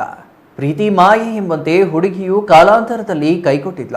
ಹೀಗೆ ಕೈಕೊಟ್ಟಿದ್ದ ಹುಡುಗಿ ಮತ್ತೊಂದು ಪ್ರೀತಿಯ ಬಲೆಗೆ ಬಿದ್ದಿರೋ ಆರೋಪ ಕೇಳಿ ಬಂದಿದ್ದು. ಹಳೆಯ ಲವರ್ ಮೇಲೆ ಹೊಸ ಲವರ್ ಗ್ಯಾಂಗ್ ಕಟ್ಟಿಕೊಂಡು ಬಂದು ಅಟ್ಟಹಾಸ ಮೆರೆದಿದ್ದಾನೆ.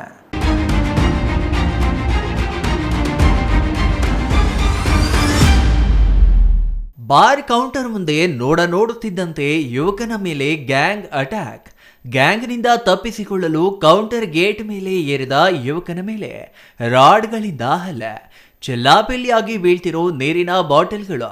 ಹುಡುಗಿಯ ಪ್ರೀತಿ ವಿಚಾರಕ್ಕೆ ಯುವಕನ ಮೇಲೆ ಗ್ಯಾಂಗ್ ಅಟ್ಟಹಾಸ ಮೆರೆದಿರೋ ಘಟನೆ ಬೆಂಗಳೂರು ಗ್ರಾಮಾಂತರ ಜಿಲ್ಲೆಯ ದೊಡ್ಡಬಳ್ಳಾಪುರ ನಗರದ ಮಾಂಗಲ್ಯ ಮಂಟಪ ರಸ್ತೆಯಲ್ಲಿ ನಡೆದಿದೆ. ದೊಡ್ಡಬಳ್ಳಾಪುರ ನಗರದ ಮಾಂಗಲ್ಯ ಕಲ್ಯಾಣ ಮಂಟಪ ರಸ್ತೆಯ ಸೋಮಶೇಖರ್ ಎಂಬ ಯುವಕ ಹುಡುಗಿಯೊಬ್ಬಳನ್ನ ಪ್ರೀತಿಸುತ್ತಿದ್ದಂತೆ. ಪ್ರೀತಿ ಮಾಡ್ತಿದ್ದ ಹುಡುಗಿ ಲವ್ ಬ್ರೇಕಪ್ ಆಗಿದ್ದು, ಸೋಮು ಫೋನ್ ಮಾಡಿ ಪ್ರೀತಿ ವಿಚಾರವಾಗಿ ಹುಡುಗಿ ಬಳಿ ಕೊನೆ ಮಾತು ಹೇಳಿ ತನ್ನ ಪಾಡಿಗೆ ಸುಮ್ಮನಾಗಿದ್ದಂತೆ. ಆದರೆ ಅದೇ ಹುಡುಗಿ ವಿಚಾರವಾಗಿ ಹೊಸ ಲವರ್ ನಾಹಿದ್ ಎಂಬಾತ ಗ್ಯಾಂಗ್ ಕಟ್ಟಿಕೊಂಡು ಬಂದು ನಗರದ ಭಾರ್ಗವ್ ಬಾರ್ ಬಳಿ ಯುವಕನ ಮೇಲೆ ರಾಡ್ ಮಚ್ಚಿನಿಂದ ಹಲ್ಲೆ ನಡೆಸಿ ಎಸ್ಕೇಪ್ ಆಗಿದ್ದಾನೆ. ಸೋಮಶೇಖರ್ ಕಳೆದ 2 ದಿನಗಳ ಹಿಂದೆ ಬಸ್ ನಿಲ್ದಾಣಕ್ಕೆ ತನ್ನ ಸ್ನೇಹಿತನ ಬಳಿ ತೆರಳಿ ವಾಪಸ್ಸಾಗುವ ವೇಳೆ ನಹೀದ್ ಗ್ಯಾಂಗ್ ಯುವಕನನ್ನ ಫಾಲೋ ಮಾಡಿ ಅಟ್ಯಾಕ್ ಮಾಡಲು ಮುಂದಾಗಿದ್ದಾರೆ.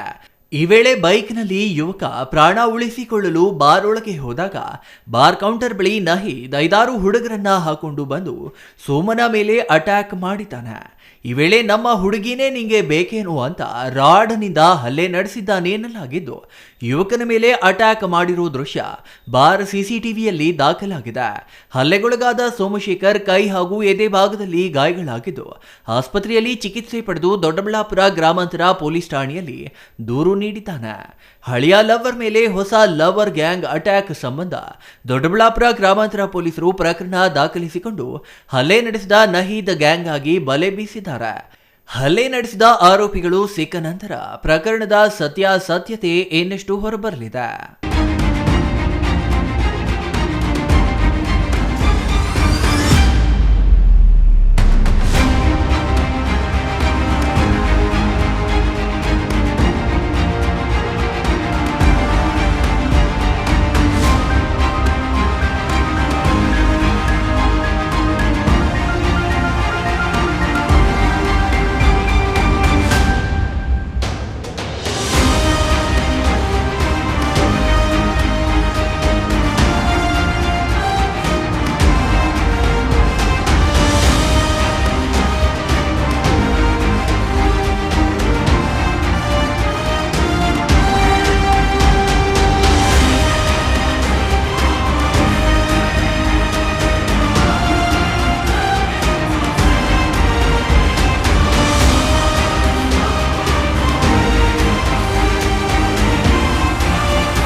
Mahesh, CTV news, Doddaballapura. ಹಾಲಿನ ದರ ಮತ್ತು ವಿದ್ಯುತ್ ದರ ಏರಿಕೆ ಖಂಡಿಸಿ ನಂಜನಗೂಡಿನಲ್ಲಿ ರಾಜ್ಯ ಕಾಂಗ್ರೆಸ್ ಸರ್ಕಾರದ ವಿರುದ್ಧ ಬಿಜೆಪಿಯಿಂದ ಇಂದು ಪ್ರತಿಭಟನೆ ನಡೆಸಲಾಯಿತು.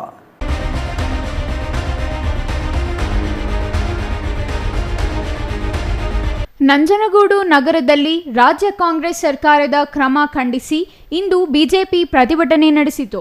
ನಗರದ ಹುಲ್ಲಹಳ್ಳಿ ವೃತ್ತದ ಬಳಿ ಮಾಜಿ ಶಾಸಕ ಬಿ ಹರ್ಷವರ್ಧನ್ ಮತ್ತು ಬಿಜೆಪಿ ಮಂಡಲ ಅಧ್ಯಕ್ಷ ಸಿದ್ದರಾಜು ನೇತೃತ್ವದಲ್ಲಿ ಪ್ರತಿಭಟನೆ ನಡೆಸಲಾಗಿದ್ದು, ರಾಜ್ಯ ಸರ್ಕಾರದ ವಿರುದ್ಧ ಧಿಕ್ಕಾರದ ಘೋಷಣೆಗಳನ್ನು ಕೂಗಿ ಆಕ್ರೋಶ ವ್ಯಕ್ತಪಡಿಸಿದರು. ರಾಜ್ಯ ಸರ್ಕಾರದ ಜನವಿರೋಧಿ ನೀತಿಗಳು ಮತ್ತು ಪರಿಶಿಷ್ಟ ಜಾತಿ ಮತ್ತು ಪಂಗಡದ ಅನುದಾನ ದುರ್ಬಳಕೆ ಮಾಡಿ ಗ್ಯಾರಂಟಿ ಯೋಜನೆಗಳಿಗೆ ಬಳಕೆ ಮಾಡಿದ್ದಾರೆ. ಇದನ್ನು ತೀವ್ರವಾಗಿ ಖಂಡಿಸುವುದಾಗಿ ಹೇಳಿದರು.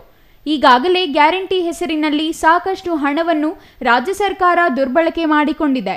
ಹಾಲಿನ ದರ, ವಿದ್ಯುತ್ ದರ, ಬಸ್ ಪ್ರಯಾಣದ ದರ, ದಿನಬಳಕೆ ವಸ್ತುಗಳ ಬೆಲೆಯನ್ನು ಏರಿಕೆ ಮಾಡುತ್ತಿರುವುದು ಸರಿಯಲ್ಲ.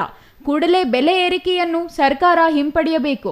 ಇಲ್ಲವಾದಲ್ಲಿ ಮುಂದಿನ ದಿನಗಳಲ್ಲಿ ಉಗ್ರ ಹೋರಾಟ ನಡೆಸಲಾಗುತ್ತದೆ ಎಂದು ಮಾಜಿ ಶಾಸಕ ಬಿ ಹರ್ಷವರ್ಧನ್ ಎಚ್ಚರಿಕೆ ನೀಡಿದ್ದಾರೆ. ನಾವು ನಂಜನಗೂಡಿನಲ್ಲಿ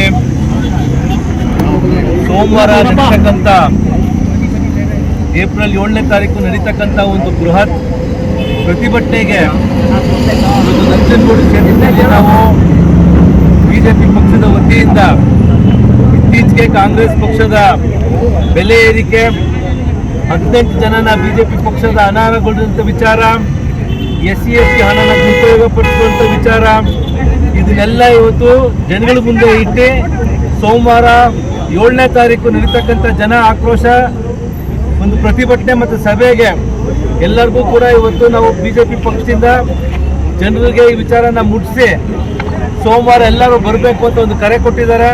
ಜೊತೆಗೆ ಪಕ್ಷದಿಂದ ಇವತ್ತು ಪ್ರತಿಯೊಂದು ಕ್ಷೇತ್ರದಲ್ಲೂ ಕೂಡ ಆ ಕ್ಷೇತ್ರದಲ್ಲಿ ಎಲ್ಲ ಮುಖಂಡರಿಗೆ ವಿಚಾರನ ತಿಳಿಸಿ ತಹಸೀಲ್ದಾರ್ ಶಿವಕುಮಾರ್ ಕಾಸನೂರು ಅವರಿಗೆ ಮನವಿ ಸಲ್ಲಿಸಲಾಯಿತು. ಪ್ರತಿಭಟನೆಯಲ್ಲಿ ಬಿಜೆಪಿ ನಗರ ಮಂಡಲ ಅಧ್ಯಕ್ಷ ಸಿದ್ದರಾಜು, ಬಿಜೆಪಿ ಜಿಲ್ಲಾ ಉಪಾಧ್ಯಕ್ಷ ಚಿಕ್ಕರಂಗನಾಯಕ, ಬಿಜೆಪಿ ಮಂಡಲ ಅಧ್ಯಕ್ಷ ಕೆಂಡಗಣಪ್ಪ, ನಗರಸಭಾ ಮಾಜಿ ಅಧ್ಯಕ್ಷ ಮಹದೇವಸ್ವಾಮಿ ಇನ್ನೂ ಹಲವರು ಹಾಜರಿದ್ದರು. Kumar, CTV news, Nanjangud.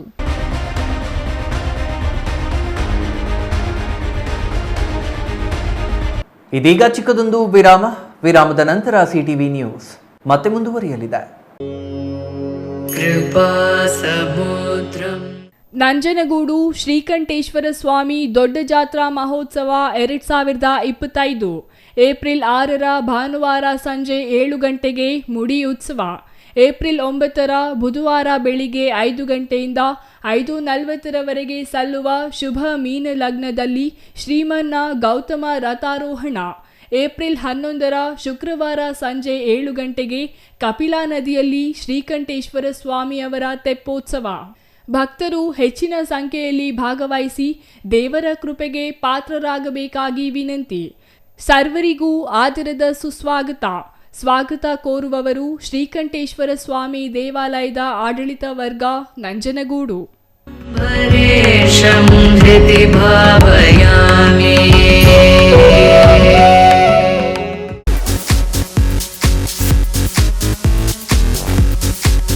Gajanand textiles, ಇದು ಫ್ಯಾಮಿಲಿ ಟೆಕ್ಸ್ಟೈಲ್. ಇದೀಗ ನಿಮ್ಮ ಚಿಕ್ಕಬಳ್ಳಾಪುರದಲ್ಲಿ.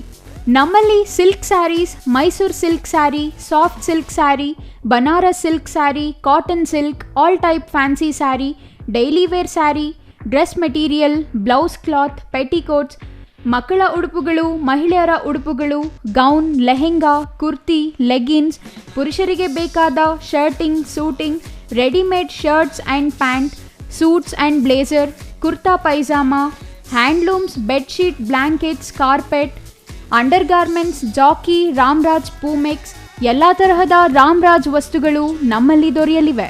ವಿಳಾಸ: MS arcade, Gururaja and Shri Harshodaya Kalyana ಮಂಟಪದ ಹತ್ತಿರ, BB ರಸ್ತೆ, ಚಿಕ್ಕಬಳ್ಳಾಪುರ.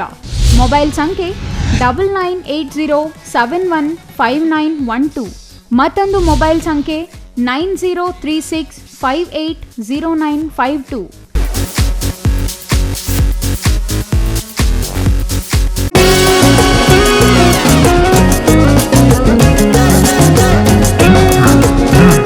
ಯುಗಾದಿ ಹಾಗೂ ರಂಜಾನ್ ಹಬ್ಬದ ಪ್ರಯುಕ್ತ ಚಿಕ್ಕಬಳ್ಳಾಪುರ ಜನತೆಗೆ SMMS ಎಕ್ಸಿಬಿಷನ್ ವತಿಯಿಂದ ಸಂತಸದ ಸುದ್ದಿ. ಚಿಕ್ಕಬಳ್ಳಾಪುರದಲ್ಲಿಯೇ ಅತ್ಯಾಕರ್ಷಕ ರೋಬೋಟಿಕ್ ಪಕ್ಷಿ ಪ್ರದರ್ಶನ ಹಾಗೂ ಎಕ್ಸಿಬಿಷನ್. ವಿವಿಧ ರೀತಿಯ ರೋಬೋಟಿಕ್ ಪ್ರಾಣಿ ಪಕ್ಷಿಗಳ ಪ್ರದರ್ಶನ ನೀವು ನೋಡಬೇಕಾದರೆ ಬೆಂಗಳೂರಿಗೆ ಹೋಗಬೇಕಿಲ್ಲ. ಚಿಕ್ಕಬಳ್ಳಾಪುರದಲ್ಲಿಯೇ ಅತ್ಯಾಕರ್ಷಕ ರೋಬೋಟಿಕ್ ಪಕ್ಷಿ ಪ್ರದರ್ಶನ ಹಾಗೂ ಎಕ್ಸಿಬಿಷನ್ ಪ್ರಾರಂಭವಾಗಿದೆ. ಬಗೆ ಬಗೆಯ ಪೆಂಗ್ವಿನ್, ಈಮು ಬರ್ಡ್, ಪಿಕಾಕ್, ಆನೆ ಸೇರಿದಂತೆ ರೋಬೋಟಿಕ್ ರೋಮಾಂಚಕಾರಿ ಪ್ರದರ್ಶನ ಮಾಡಲಾಗುತ್ತದೆ. ಮತ್ತೆ ಕಿತ್ತಡ, ರೈತ ಬಾಂಧವರು, ಬಂಧು ಮಿತ್ರರು ಕೂಡಲೇ ಕುಟುಂಬ ಸಮೇತರಾಗಿ ಬನ್ನಿ, ಎಂಜಾಯ್ ಮಾಡಿ. ಸ್ಥಳ ವಿಶಾಲ್ ಮಾರ್ಟ್ ಮುಂಭಾಗ, BB ರಸ್ತೆ, ಚಿಕ್ಕಬಳ್ಳಾಪುರ. ಇದೇ ತಿಂಗಳು 26ರಿಂದ ಪ್ರಾರಂಭವಾಗುತ್ತಿದೆ. ಪ್ರತಿದಿನ ಸಂಜೆ 5 ಗಂಟೆಯಿಂದ ರಾತ್ರಿ 10 ಗಂಟೆಯವರೆಗೆ.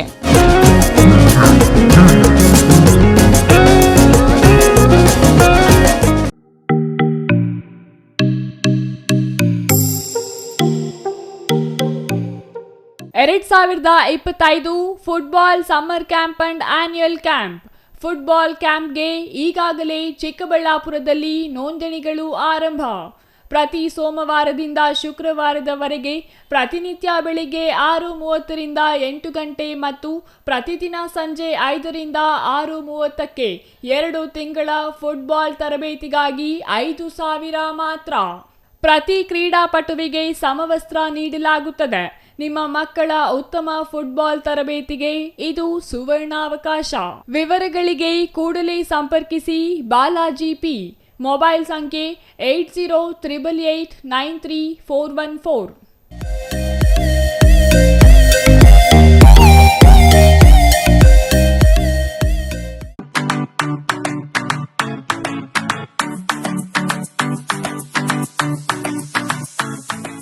ವಿಷಯ ಗೊತ್ತಾಯ್ತಾ? ಮನೆ ಇಂಟೀರಿಯರ್ಸ್ಗೂ ಸಹ ಇವಾಗ EMI ಪೇ ಮಾಡಬಹುದು. ಮನೆ ಕಚ್ಚಿದ ಮೇಲೆ ಇಂಟೀರಿಯರ್ಗೆ ತುಂಬಾನೇ ತಲೆ ಕೆಡ್ಸ್ಕೊತೀವಿ. ಯುನೀಕ್ ಆಗಿರ್ಬೇಕು, ಡಿಫ್ರೆಂಟ್ ಆಗಿರ್ಬೇಕು, ಮಾಡರ್ನ್ ಆಗಿರ್ಬೇಕು ಅಂತ. ಇದಕ್ಕೆಲ್ಲ ಒಂದು ಸೂಪರ್ ಸೊಲ್ಯೂಷನ್ ಕೊಡಬೇಕು ಅಂದ್ರೆ SMH hardware and innovations Chikkaballapur. ಇಡೀ ಬ್ಯಾಂಗ್ಳೂರಲ್ಲಿ ಕಂಪೇರ್ ಮಾಡಿದ್ರೆ ಇವ್ರು ಕೊಡೋ ರೇಟ್ಸ್ ತುಂಬಾನೇ ಅಫೋರ್ಡಬಲ್. ಇವ್ರದೇ ಆದಂತ ಸ್ವಂತ ಮ್ಯಾನುಫ್ಯಾಕ್ಚರಿಂಗ್ ಯೂನಿಟ್ ಇದೆ. Make in India 25 years of experience. 80% of their clients ಬ್ಯಾಂಗ್ಳೂರಲ್ಲೇ ಇರೋದು. ನಿಮ್ ಮನೆಗೆ ಬಂದು ವಿಸಿಟ್ ಮಾಡಿ ನಿಮ್ಗೆ ನೀಟ್ ಆಗಿ ಡಿಸೈನ್ ಮತ್ತು ಎಕ್ಸ್ಪ್ಲನೇಷನ್ ಮಾಡಿ ಯಾವ ತರ ಮಾಡಬಹುದು ಅಂತ ಕ್ಲಾರಿಟಿನೂ ಕೊಡ್ತಾರೆ. ಇಂಟೀರಿಯರ್ಸ್ ಗೆ ಬೇಕಿರೋ ಎಲ್ಲ ಐಟಮ್ ಇವ್ರ ಹತ್ರ ಸಿಗುತ್ತೆ. You will get it at the very very best price ಅಂತಾನೆ ಹೇಳ್ಬೋದು. ಮನೆ ಹೊಸಲಿಂದ ಹಿಡಿದು ಹಾಲ್, ಬೆಡ್ರೂಮ್, ಕಿಚನ್ ಎಲ್ಲಾನು ಇವ್ರ ಹತ್ರ ನೀಟ್ ಆಗಿ ಡಿಸೈನ್ ಮಾಡ್ಕೋಬಹುದು. ಈ ವಿಡಿಯೋನ ಬೇಗ ನಿಮ್ ಫ್ರೆಂಡ್ಸ್ ಅಂಡ್ ಫ್ಯಾಮಿಲೀಸ್ಗೆ ಶೇರ್ ಮಾಡಿ, ತುಂಬಾನೇ ಯೂಸ್ ಆಗುತ್ತೆ.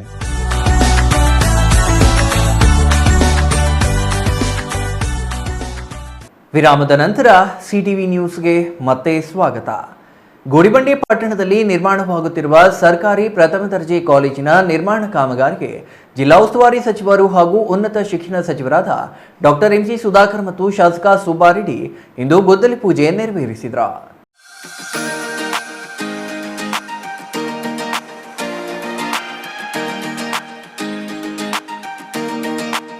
ಗುಡಿಬಂಡೆ ಪಟ್ಟಣದಲ್ಲಿ ಸರ್ಕಾರಿ ಪ್ರಥಮ ದರ್ಜೆ ಕಾಲೇಜಿನ ಆವರಣದಲ್ಲಿ 6 ಕೋಟಿ ವೆಚ್ಚದ ನೂತನ ಕಟ್ಟಡ ನಿರ್ಮಾಣಕ್ಕೆ ಜಿಲ್ಲಾ ಉಸ್ತುವಾರಿ ಸಚಿವ ಡಾಕ್ಟರ್ MC ಸುಧಾಕರ್ ಹಾಗೂ ಬಾಗೇಪಲ್ಲಿ ಶಾಸಕ SN ಸುಬ್ಬಾರೆಡ್ಡಿ ಗುದ್ದಲಿ ಪೂಜೆ ನೆರವೇರಿಸಿದರು.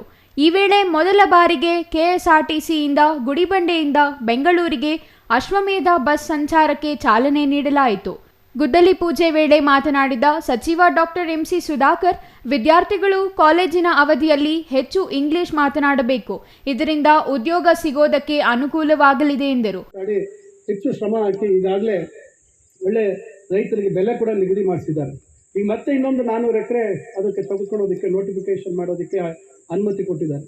ಇಲ್ಲಿ ಸ್ಥಳೀಯವಾಗಿ ಕೈಗಾರಿಕೆಗಳು ಪ್ರಾರಂಭ ಆದಾಗ ಮಕ್ಕಳು ಇಲ್ಲಿ ಡಿಗ್ರಿ ಮಾಡಿದಂಥವ್ರಿಗೆ, ಸಣ್ಣ ಪುಟ್ಟ ಅಲ್ಲಿ ಕಾಮರ್ಸ್ ಮಾಡಿದವ್ರಿಗೆ ಅಲ್ಲಿ ಕಾಮರ್ಸ್ ಸಂಬಂಧಪಟ್ಟಂತೆ ಅಕೌಂಟಿಂಗ್ ಬಗ್ಗೆ ಮತ್ತೊಂದ್ರ ಬಗ್ಗೆ ಕೆಲಸ ಸಿಗುವಂಥದ್ದು, ಮತ್ತು ಬೇರೆ ಬೇರೆ ರೀತಿಯಲ್ಲಿ ಏನು BA ಮಾಡಿದವ್ರಿಗೂ ಕೆಲಸ ಸಿಗಲ್ಲ ಅಂತಿಲ್ಲ, BA ಮಾಡಿದವ್ರಿಗೂ ಕೆಲಸ ಸಿಗುವಂಥದ್ದು ಇರ್ತದೆ. ಸ್ವಲ್ಪ ಕಂಪ್ಯೂಟರ್ ಜ್ಞಾನವನ್ನು ಹೆಚ್ಚು ಬಳಸುವಂಥದ್ದು. ಈಗಾಗಲೇ ಕಂಪ್ಯೂಟರ್ಸ್ ಇದೆಯಾ ಇಲ್ವಾ, ಇಲ್ಲಿ ಯೂಸ್ ಮಾಡ್ತಾ ಇದ್ದೀರಾ, ದುಡ್ಕೊತಿದ್ಯಾ? ಅದರಿಂದ ಕಂಪ್ಯೂಟರ್ ಬಗ್ಗೆ ಹೆಚ್ಚು ತಿಳುವಳಿಕೆಯನ್ನು ಕೊಡುವಂಥದ್ದು ಆಗಬೇಕಾಗುತ್ತೆ. ಅದನ್ನು ನೀವು ರೂಢಿಸ್ಕೊಂಡಾಗ ಖಂಡಿತ ಇಲ್ಲಿ ಸದ್ಯದಲ್ಲೇ ನಾವು ಕೈಗಾರಿಕೆಗಳಿಗೆ ಇದು ಎಲ್ಲ ರೀತಿ ವ್ಯವಸ್ಥೆಗಳು ಮಾಡುವಂಥದ್ದಕ್ಕೆ ಶಾಸಕರು ಬದ್ಧವಾಗಿದ್ದಾರೆ. ಅದರಿಂದ ಉದ್ಯೋಗ ಅವಕಾಶಗಳು ಸ್ಥಳೀಯವಾಗಿ ಸಿಗುವಂಥದ್ದು ಇರೋದ್ರಿಂದ ತಾವು ದಯವಿಟ್ಟು ಇದರ ಸದುಪಯೋಗ ಮಾಡ್ಕೋಬೇಕು ಅಂತೇಳಿ ತಮ್ಮ ಪೋಷಕರು ತಮ್ಮ ಮೇಲೆ ಇಟ್ಟಿರ್ತಕ್ಕಂಥ ಜವಾಬ್ದಾರಿ ಒಂದೇನೋ ನಂಬಿಕೆ ಇಟ್ಕೊಂಡಿದ್ದಾರೆ. ನಮ್ಮ ಮಕ್ಕಳು ನಮಗೆಂಗೂ ಓದೋಕ್ಕೆ ಅವಕಾಶ ಆಗಲಿಲ್ಲ, ನಮ್ಮ ಮಕ್ಕಳಾದರೂ ಚೆನ್ನಾಗಿ ಓದಲಿ ಅಂತಕ್ಕಂಥ ಒಂದು ವಿಶ್ವಾಸದಿಂದ ತಮ್ಮನ್ನು ಇಲ್ಲಿ ಕಳಿಸಿದ್ದಾರೆ. ಅದನ್ನು ಸದುಪಯೋಗ ಮಾಡ್ಕೊಳ್ಳಿ ಅಂತಕ್ಕಂಥ ಮಾತನ್ನು ಹೇಳಿ, ಸಮಯದ ಕೊರತೆ ಇದೆ, ನಾವು ಇನ್ನೂ ಬಾಗೇಪಲ್ಲಿಗೆ ಹೋಗಬೇಕು, ಅಲ್ಲಿ ಪಾಲಿಟೆಕ್ನಿಕ್ಕು ಮತ್ತು ಡಿಗ್ರಿ ಕಾಲೇಜ್ ಇದೆ, ಮತ್ತು ಚೇಳೂರಿಗೆ ಹೋಗಬೇಕು. ಅದರಿಂದ ಸಮಯದ ಅಭಾವ ಇರೋದ್ರಿಂದ ಈಗಾಗಲೇ ಜಾಸ್ತಿನೇ ಮಾತಾಡ್ಬಿಟ್ಟು. ಈ ವೇಳೆ ಗುಡಿಬಂಡೆ ತಾಲೂಕಿನಲ್ಲಿ ಪ್ರವಾಸೋದ್ಯಮ ಅಭಿವೃದ್ಧಿಗೆ ಶಾಸಕ ಎಸ್ಎನ್ ಸುಬ್ಬಾರೆಡ್ಡಿ ಒತ್ತಾಯಿಸಿದರು. Satish Babu, CTV news, Gudibande.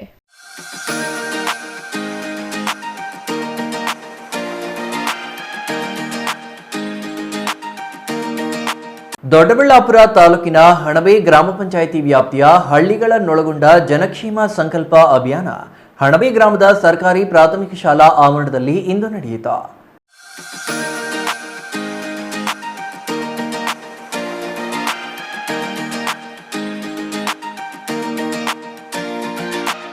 ದೊಡ್ಡಬಳ್ಳಾಪುರ ತಾಲೂಕಿನ ಹಣಬೆ ಗ್ರಾಮದಲ್ಲಿ ಹಮ್ಮಿಕೊಂಡಿದ್ದ ಜನಕ್ಷೇಮ ಸಂಕಲ್ಪ ಅಭಿಯಾನದಲ್ಲಿ ನಾಗರಾಜು ಮಾತನಾಡಿ, ಶುದ್ಧ ಕುಡಿಯುವ ನೀರಿನ ಘಟಕಗಳು ಒಟ್ಟು 9ರಲ್ಲಿ 5 ಮಾತ್ರ ಕಾರ್ಯನಿರ್ವಹಿಸುತ್ತಿವೆ. ಹಲವು ಬಾರಿ ದೂರು ನೀಡಿದರೂ ಇದಕ್ಕೆ ಸಂಬಂಧಪಟ್ಟ ಅಧಿಕಾರಿಗಳು ಕ್ರಮ ಜರುಗಿಸಿಲ್ಲ. ಪ್ರಾಥಮಿಕ ಶಾಲೆಯಲ್ಲಿ ಶೌಚಾಲಯಗಳು ಇಲ್ಲವಾಗಿವೆ. ಒಣಗಿದ ಮರಗಳ ತೆರವು ಮಾಡುವಂತೆ ಅರಣ್ಯ ಇಲಾಖೆಗೆ ಮನವಿ ಸಲ್ಲಿಸಿದರೂ ಏನೂ ಪ್ರಯೋಜನವಾಗಿಲ್ಲ.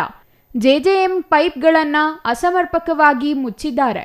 ಕೇವಲ ಅರ್ಧ ಇಂಚು ಸಿಮೆಂಟ್ ಹಾಕಿ ಮುಚ್ಚಿದ್ದಾರೆ. ಮಳೆ ಬಂದರೆ ಕೊಚ್ಚಿ ಹೋಗುತ್ತದೆ ಎಂದು ದೂರಿದರು. ಮಾಡೇಶ್ವರ ಗ್ರಾಮದ ಹನುಮಂತರಾಯಪ್ಪ ಮಾತನಾಡಿ, ಗ್ರಾಮ ಠಾಣೆಗೆ ತಿದ್ದುಪಡಿ ತಂದು ಗ್ರಾಮದ ಕಾಲೋನಿಯಲ್ಲಿ ಈ ಖಾತೆಗಳನ್ನು ನೀಡಿ ಎತ್ತಿನಹೊಳೆಯ ಭೂಸ್ವಾಧೀನ ಮಾಡಿ ಕೆಲಸ ಮಾಡುತ್ತಿರುವ ಗುತ್ತಿಗೆದಾರರ ದೌರ್ಜನ್ಯಕ್ಕೆ ಕಡಿವಾಣ ಹಾಕಿ ರೈತರಿಗೆ ರಕ್ಷಣೆ ನೀಡಬೇಕು ಎಂದರು. ಮನವಿಗಳನ್ನು ಆಲಿಸಿದ ಬಳಿಕ ಮಾತನಾಡಿದ ಶಾಸಕ ಧೀರಜ್ ಮುನಿರಾಜು ಅವರು, ಆಯಾ ಪಂಚಾಯಿತಿ ವ್ಯಾಪ್ತಿಯಲ್ಲಿ ಜನಕ್ಷೇಮ ಸಂಕಲ್ಪ ಸಭೆಗಳನ್ನು ಮಾಡುವ ಮೂಲಕ ಸ್ಥಳೀಯ ಮಟ್ಟದಲ್ಲಿ ಸಮಸ್ಯೆಗಳನ್ನು ಪರಿಹರಿಸಲು ಯತ್ನಿಸಲಾಗುತ್ತಿದೆ. ಚರಂಡಿ, ನೀರು, ರಸ್ತೆ, ವಿದ್ಯುತ್ ಸಮಸ್ಯೆಗಳು ಎಲ್ಲೆಡೆ ಸಾಮಾನ್ಯವಾಗಿ ಕಾಣಿಸುತ್ತಿವೆ. ಮೂಲಸೌಕರ್ಯಗಳ ಅಭಿವೃದ್ಧಿಗೆ ಜಿಲ್ಲಾ ಪಂಚಾಯಿತಿ, ತಾಲೂಕು ಪಂಚಾಯಿತಿ ಅಥವಾ ಶಾಸಕರ ಅನುದಾನದಲ್ಲಿ ಸರಿಪಡಿಸಲು ಕ್ರಮ ಜರುಗಿಸಲಾಗುವುದು. ಪಂಚಾಯಿತಿ ವ್ಯಾಪ್ತಿಯ ಸಮಸ್ಯೆಗಳನ್ನು ಪರಿಹರಿಸಲು ತಾಲೂಕು ಪಂಚಾಯಿತಿ ಇಒ ಮತ್ತು ಹಣಬೆ ಪಿಡಿಒಗೆ ಸೂಚನೆ ನೀಡಲಾಗುವುದು ಎಂದರು. Mahesh, CTV news, Doddaballapura.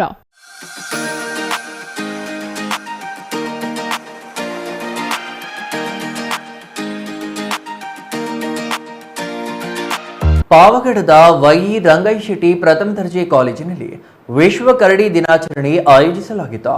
ಕಾರ್ಯಕ್ರಮದಲ್ಲಿ ರಾಜೇಶ್ ಬೋವಿ ಮಾತನಾಡಿ, ಅರಣ್ಯ ಸಂರಕ್ಷಣೆ ಎಲ್ಲರ ಹೊಣೆ. ಮನುಷ್ಯ ಭೂಮಿಯ ಮೇಲೆ ಬದುಕಲು ಎಷ್ಟು ಸ್ವಾತಂತ್ರ್ಯ ಇದೆಯೋ ಅಷ್ಟೇ ವನ್ಯಜೀವಿಗಳಿಗೂ ಸ್ವಾತಂತ್ರ್ಯ ಇದೆ ಎಂದರು.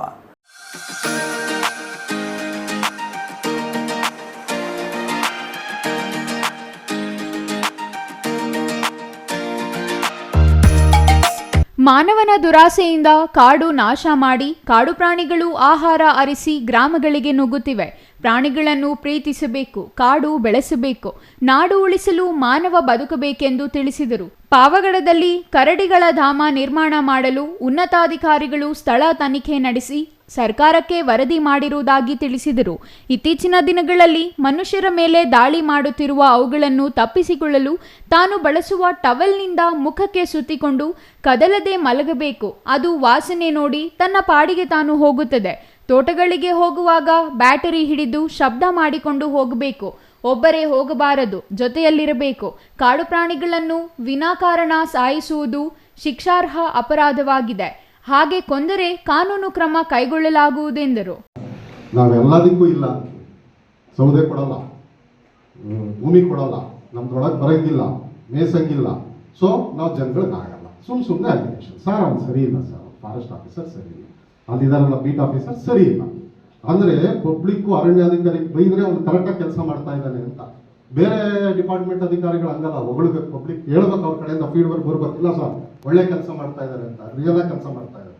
ಮೀಟಿಂಗಲ್ಲಿ ಹೇಳಿದ, ಓಪನ್ ಮೀಟಿಂಗಲ್ಲಿ ಒಬ್ಬರು ಹೆಸರು ಹೇಳೋದಕ್ಕೆ ಬೇಡ, ಒಬ್ಬ ಫಾರೆಸ್ಟ್ ಆಫೀಸರ್ಗಳು ಕಂಪ್ಲೇಂಟ್ ಎಷ್ಟು ಬರ್ತಾ ಇದೆ ಅಂದರೆ ಅರಣ್ಯ ಇದ್ರ ಬಗ್ಗೆ, ಈಸ್ ಡೂಯಿಂಗ್ ಇಸ್ ಜಾಬ್ ಅಂತ,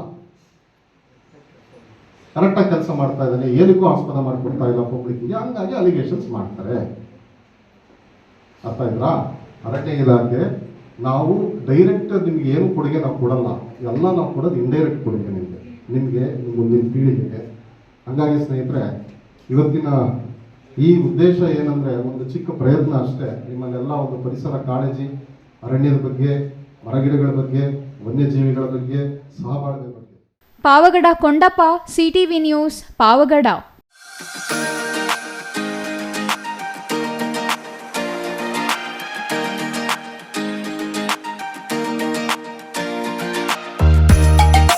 ದೇಶದಲ್ಲಿ ತಲೆದೂರಿದ ಆಹಾರ ಸಮಸ್ಯೆ ಹೋಗಲಾಡಿಸಿ ಹಸಿರು ಕ್ರಾಂತಿಗೆ ಕಾರಣರಾದ ಭಾರತದ ಮಾಜಿ ಉಪಪ್ರಧಾನಿ ಡಾಕ್ಟರ್ ಬಾಬು ಜಗಜೀವನ್ ರಾಮ್ ಅವರ ಆದರ್ಶ ಪಾಲಿಸಬೇಕು. ಕಾರ್ಮಿಕ ಸಚಿವರಾಗಿ ಕಾರ್ಮಿಕರ ಸಮಸ್ಯೆಗಳನ್ನು ಪರಿಹರಿಸಲು ಕಾರ್ಮಿಕ ಕಾನೂನುಗಳನ್ನು ಜಾರಿಗೆ ತಂದ ಮಹನೀಯ ಎಂದು ಶಾಸಕ ಬಿಎನ್ ರವಿಕುಮಾರ್ ಹೇಳಿದರು.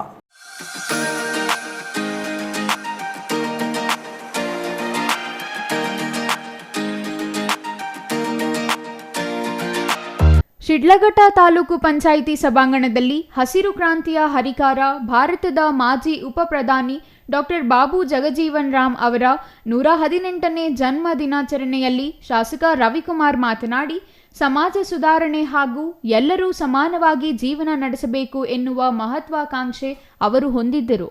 ಕಾರ್ಮಿಕರ ಏಳಿಗೆಯನ್ನು ಸದಾ ಬಯಸುತ್ತಿದ್ದರು.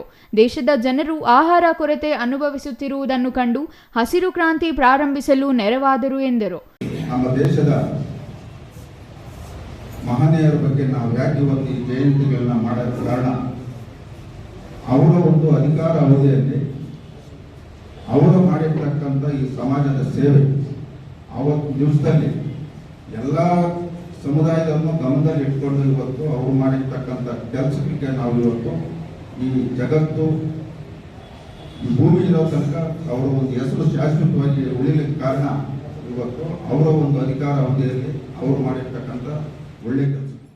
ತಹಸೀಲ್ದಾರ್ ಬಿಎನ್ ಸ್ವಾಮಿ ಮಾತನಾಡಿ, ದೇಶಾದ್ಯಂತ ಬಾಬೂಜಿ ಎಂದೇ ಕರೆಯಲ್ಪಡುವ ಜಗಜೀವನ್ ರಾಮ್ ಧೀಮಂತ ರಾಷ್ಟ್ರೀಯ ನಾಯಕ, ಸ್ವತಂತ್ರ ಮತ್ತು ಸಾಮಾಜಿಕ ನ್ಯಾಯ ಹೋರಾಟಗಾರ ಹಾಗೂ ಅತ್ಯುತ್ತಮ ಸಂಸದೀಯ ಪಟುವಾಗಿದ್ದರು.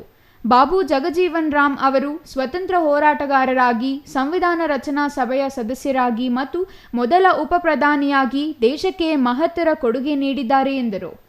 ಛಾಯಾ ರಮೇಶ್, ಸಿಟಿವಿ ನ್ಯೂಸ್, ಶಿಡ್ಲಘಟ್ಟ.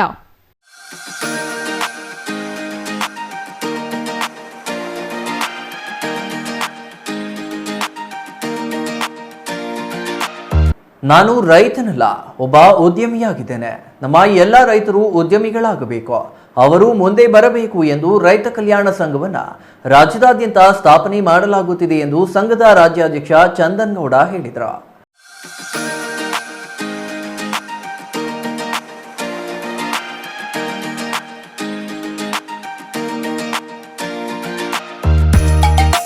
ನಂಜನಗೂಡು ತಾಲೂಕಿನ ಬಸವಟ್ಟಿಗೆ ಗ್ರಾಮದಲ್ಲಿ ರಾಜ್ಯ ರೈತ ಕಲ್ಯಾಣ ಸಂಘದ ನೂತನ ಗ್ರಾಮ ಘಟಕ ಉದ್ಘಾಟಿಸಿ ಮಾತನಾಡಿದ ಚಂದನ್ ಗೌಡ ಅವರು, ಸಾಲದಲ್ಲಿ ಹುಟ್ಟಿ ಸಾಲದಲ್ಲೇ ಬೆಳೆದು ಸಾಲದಲ್ಲಿ ಜೀವನ ನಡೆಸುತ್ತಿರುವವರು ರೈತರು.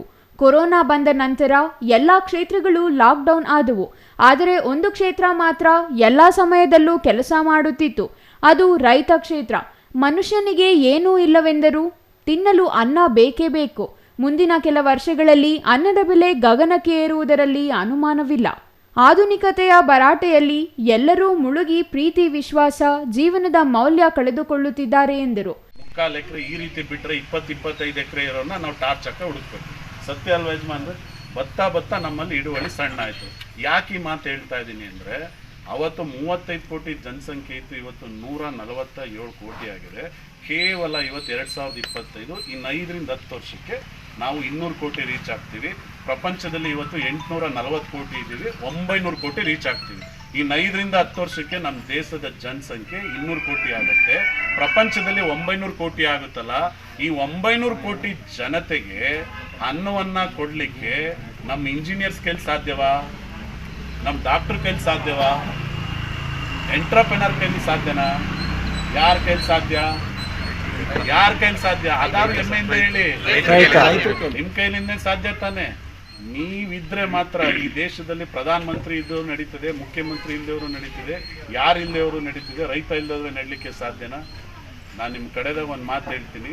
ಅವತ್ತೇನಾದರೂ 1995ರಲ್ಲಿ ತಾವೇನಾದರೂ ಇನ್ಫೋಸಿಸ್ ಸುಧಾಮೂರ್ತಿ ಮತ್ತು ನಾರಾಯಣ ಮೂರ್ತಿಯವರ ಇನ್ಫೋಸಿಸ್ ಶೇರಲ್ಲಿ ನೀವೇನಾದರೂ ಒಂದು ಶೇರ್ ಖರೀದಿ ಮಾಡಿದರೆ ₹100 ಕೊಟ್ಟು 1 ಶೇರ್ ಖರೀದಿ ಮಾಡಿದರೆ ಇವತ್ತು ಆ ಶೇರಿನ ಮೌಲ್ಯ 6 ಕೋಟಿ.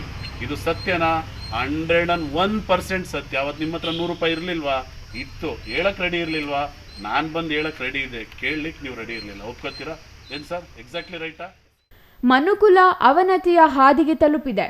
12ನೇ ಶತಮಾನದಲ್ಲಿ ಬಸವಣ್ಣನವರು ಸಮಾನತೆ ಸಾರಿದರು, ಮಾನವ ಕಲ್ಯಾಣ ಮಾಡಲು ಪಣ ತೊಟ್ಟಿದ್ದರು. ಇಂದು 21ನೇ ಶತಮಾನ ಬಂದಿದ್ದು ನಾವು ರೈತರ ಕಲ್ಯಾಣ ಮಾಡಲು ಸಂಘಗಳನ್ನು ಸ್ಥಾಪನೆ ಮಾಡಿದ್ದೇವೆ. ಇಂದಿನ ದಿನದಲ್ಲಿ ಮಣ್ಣು ಚೆನ್ನಾಗಿರಬೇಕು, ಮಣ್ಣಿಗಾಗಿ ಹೋರಾಟ ಮಾಡಬೇಕು.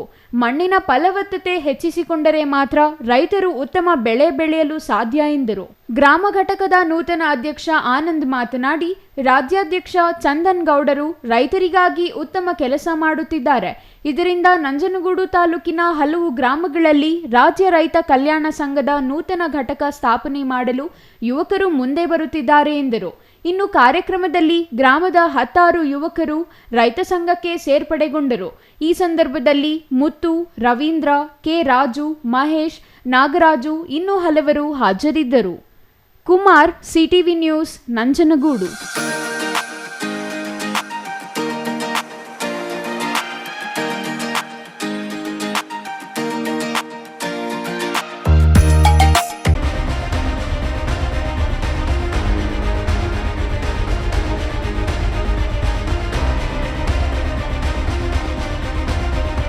ಭ್ರಷ್ಟ ಕೃಷಿ ಅಧಿಕಾರಿಯೊಬ್ಬರು ಇಂದು ಲೋಕಾಯುಕ್ತ ಬಲೆಗೆ ಬಿದ್ದಿದ್ದಾರೆ.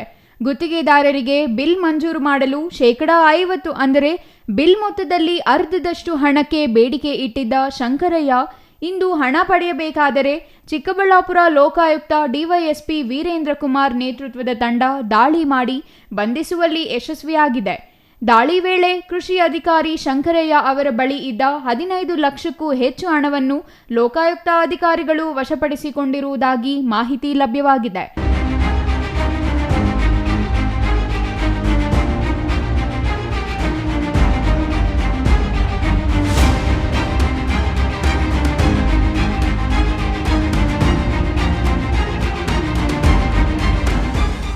ಬಂಧಿತ ಅಧಿಕಾರಿಯನ್ನು ವಿಚಾರಣೆ ನಡೆಸುತ್ತಿರುವ ಲೋಕಾಯುಕ್ತ ಅಧಿಕಾರಿಗಳು ಹೆಚ್ಚಿನ ಮಾಹಿತಿ ಕಲೆ ಹಾಕುವ ಪ್ರಯತ್ನದಲ್ಲಿದ್ದಾರೆ.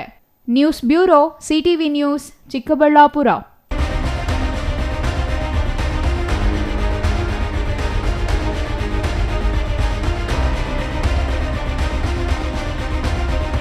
ಇದೀಗ ಚಿಕ್ಕದೊಂದು ವಿರಾಮ. ವಿರಾಮದ ನಂತರ ಸಿಟಿವಿ ನ್ಯೂಸ್ ಮತ್ತೆ ಮುಂದುವರಿಯಲಿದೆ. ಸಮಾರಂಭ ನಿಮ್ಮದು, ಪ್ರಚಾರ ನಮ್ಮದು. ಕಾರ್ಯಕ್ರಮ ಯಾವುದೇ ಇರಲಿ ಚಿಂತೆ ಬೇಡ. ನಿಮ್ಮ ಸಂತಸ ನೇರ ಪ್ರಸಾರ ಮಾಡಲು ನಾವು ರೆಡಿ. ಸಿಟಿವಿ ನ್ಯೂಸ್ ನಿಮಗಾಗಿ ಕಲ್ಪಿಸುತ್ತಿದೆ ವಿಶೇಷ ಅವಕಾಶ. ಹುಟ್ಟುಹಬ್ಬ, ನಾಮಕರಣ, ಮದುವೆ ಸಮಾರಂಭ, ಶಾಲಾ ಕಾಲೇಜಿನ ಕಾರ್ಯಕ್ರಮಗಳು, ಯಾವುದೇ ಸುದ್ದಿಗೋಷ್ಠಿಗಳು ಸೇರಿದಂತೆ ಕಾರ್ಯಕ್ರಮಗಳು ಯಾವುದೇ ಇರಲಿ ನಿಮಗೆ ಸಿಗಲಿದೆ ವ್ಯಾಪಕ ಪ್ರಚಾರ. ಸಿಟಿವಿ ನ್ಯೂಸ್ನಲ್ಲಿ ನಿಮ್ಮ ಸಂಭ್ರಮ ನೇರ ಪ್ರಸಾರದಲ್ಲಿ ನೋಡಿ. ನಿಮ್ಮ ಸಂಭ್ರಮ ನಿಮ್ಮ ಇಡೀ ಸಮೂಹಕ್ಕೆ ಮುಟ್ಟಿಸಲಿದೆ ಸಿಟಿವಿ ನ್ಯೂಸ್. ಕಾರ್ಯಕ್ರಮಕ್ಕೆ 2 ದಿನಗಳ ಮೊದಲು ನಮಗೆ ತಿಳಿಸಿ, ನಾವು ನೇರ ಪ್ರಸಾರ ಮಾಡುತ್ತೇವೆ. ಮತ್ತೇಕೆ ತಡ? ಕೂಡಲೇ ಸಂಪರ್ಕಿಸಿ 9916317028.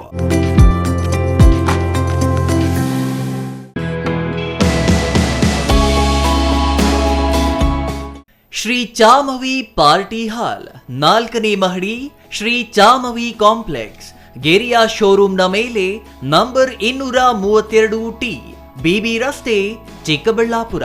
ನಿಮ್ಮ ಎಲ್ಲ ಶುಭ ಕಾರ್ಯಗಳಿಗೆ ಸುಸಜ್ಜಿತ ಪಾರ್ಟಿ ಹಾಲ್ ಚಿಕ್ಕಬಳ್ಳಾಪುರದಲ್ಲಿ ಸಿದ್ಧ.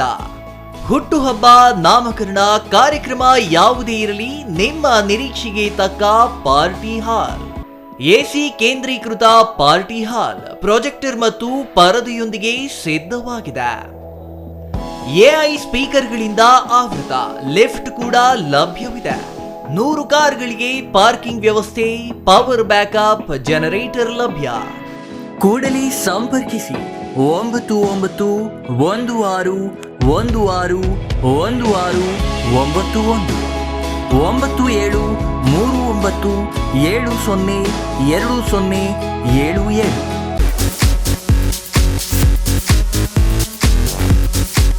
ಗಜಾನಂದ್ ಟೆಕ್ಸ್ಟೈಲ್ಸ್, ಇದು ಫ್ಯಾಮಿಲಿ ಟೆಕ್ಸ್ಟೈಲ್. ಇದೀಗ ನಿಮ್ಮ ಚಿಕ್ಕಬಳ್ಳಾಪುರದಲ್ಲಿ. ನಮ್ಮಲ್ಲಿ silk sarees, Mysore silk saree, soft silk saree, Banaras silk saree, cotton silk, all type fancy saree, daily wear saree, dress material, blouse cloth, petticoats, ಮಕ್ಕಳ ಉಡುಪುಗಳು, ಮಹಿಳೆಯರ ಉಡುಪುಗಳು, ಗೌನ್, ಲೆಹೆಂಗಾ, ಕುರ್ತಿ, ಲೆಗಿನ್ಸ್, ಪುರುಷರಿಗೆ ಬೇಕಾದ shirting, suiting, readymade shirts and pant, suits and blazer, kurta pyjama, handlooms, bedsheet, blankets, carpet, undergarments, Jockey, Ramraj, Poomex, ಎಲ್ಲ ತರಹದ ರಾಮ್ರಾಜ್ ವಸ್ತುಗಳು ನಮ್ಮಲ್ಲಿ ದೊರೆಯಲಿವೆ. ವಿಳಾಸ MS arcade, Gururaja and Shri Harshodaya Kalyana ಮಂಟಪದ ಹತ್ತಿರ, BB ರಸ್ತೆ, ಚಿಕ್ಕಬಳ್ಳಾಪುರ. ಮೊಬೈಲ್ ಸಂಖ್ಯೆ 9980715912. ಮತ್ತೊಂದು ಮೊಬೈಲ್ ಸಂಖ್ಯೆ 9036580952.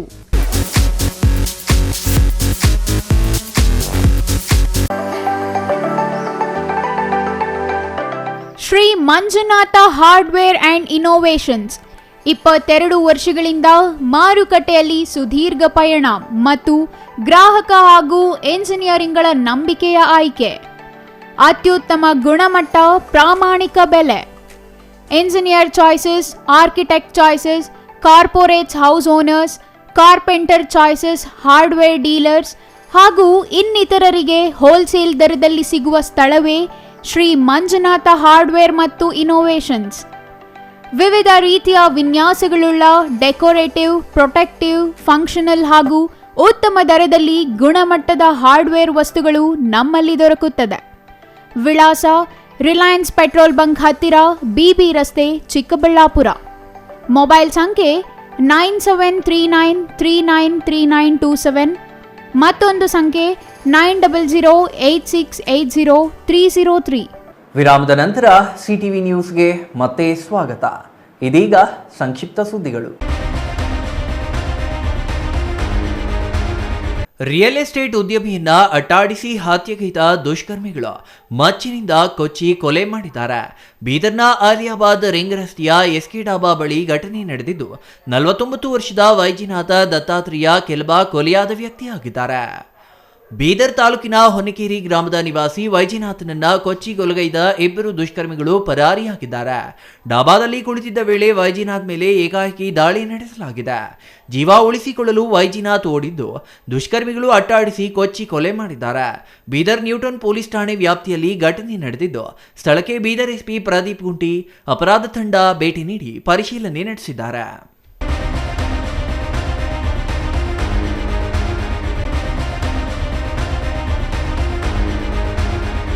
ರಾಜ್ಯ ಸರ್ಕಾರದ ಸಂವಿಧಾನ ವಿರೋಧಿ ಧೋರಣೆ ಖಂಡಿಸಿ ಮತ್ತು ಬೆಲೆ ಏರಿಕೆ ವಿರೋಧಿಸಿ ಕೊರಟಗೆರೆ SSR ವೃತ್ತದಿಂದ ತಾಲೂಕು ಕಚೇರಿಯವರೆಗೆ ಬಿಜೆಪಿ ಪ್ರತಿಭಟನಾ ಮೆರವಣಿಗೆ ನಡೆಸಿತು.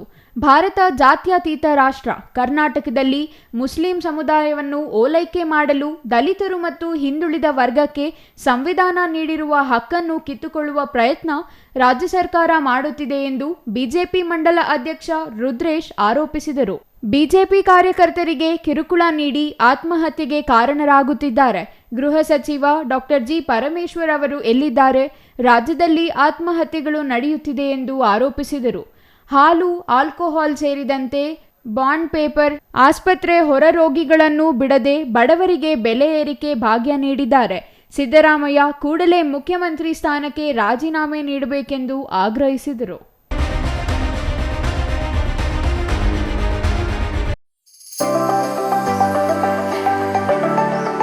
ಚಾಮರಾಜನಗರದ ಪೇಟೆ ಪ್ರೈಮರಿ ಶಾಲೆಯಲ್ಲಿ ಡಾಕ್ಟರ್ ಬಾಬು ಜಗಜೀವನ್ ರಾಮ್ ಅವರ 118ನೇ ಜಯಂತಿ ನಡೆಯಿತು. ಕಾರ್ಯಕ್ರಮದಲ್ಲಿ ಸಂಸದ ಸುನೀಲ್ ಬೋಸ್ ಮಾತನಾಡಿ, ಅಂಬೇಡ್ಕರ್ ಹಾಗೂ ಬಾಬು ಜಗಜೀವನ್ ರಾಮ್ ಅವರು 2 ಕಣ್ಣುಗಳಿದ್ದಂತೆ. ಅವರ ಕೊಡುಗೆ ಅವಿಸ್ಮರಣೀಯವಾದುದು ಎಂದರು. ಇದಕ್ಕೂ ಮುಂಚೆ ಜಿಲ್ಲಾಡಳಿತ ಭವನದ ಮುಂಭಾಗದಲ್ಲಿರುವ ಅಂಬೇಡ್ಕರ್ ಪುತ್ಥಳಿಗೆ ಮಾಲಾರ್ಪಣೆ ಮಾಡಿ ನಂತರ ನಗರದ ಅಂಬೇಡ್ಕರ್ ಭವನದಿಂದ ನಗರದ ಪ್ರಮುಖ ರಸ್ತೆಗಳಲ್ಲಿ ಬಾಬು ಜಗಜೀವನ್ ರಾಮ್ ಅವರ ಭಾವಚಿತ್ರಗಳನ್ನು ವಿವಿಧ ಕಲಾ ತಂಡಗಳೊಂದಿಗೆ ಮೆರವಣಿಗೆ ನಡೆಸಲಾಯಿತು. ಇನ್ನು ಈ ಸಂದರ್ಭದಲ್ಲಿ ಶಾಸಕ ಸಿ ಪುಟ್ಟರಂಗಶೆಟ್ಟಿ, ಕಾಡಾ ಅಧ್ಯಕ್ಷ ಪಿ ಮರಿಸ್ವಾಮಿ, ಚೂಡಾ ಅಧ್ಯಕ್ಷ ಅಸ್ಗರ್ ಇನ್ನೂ ಹಲವರು ಹಾಜರಿದ್ದರು.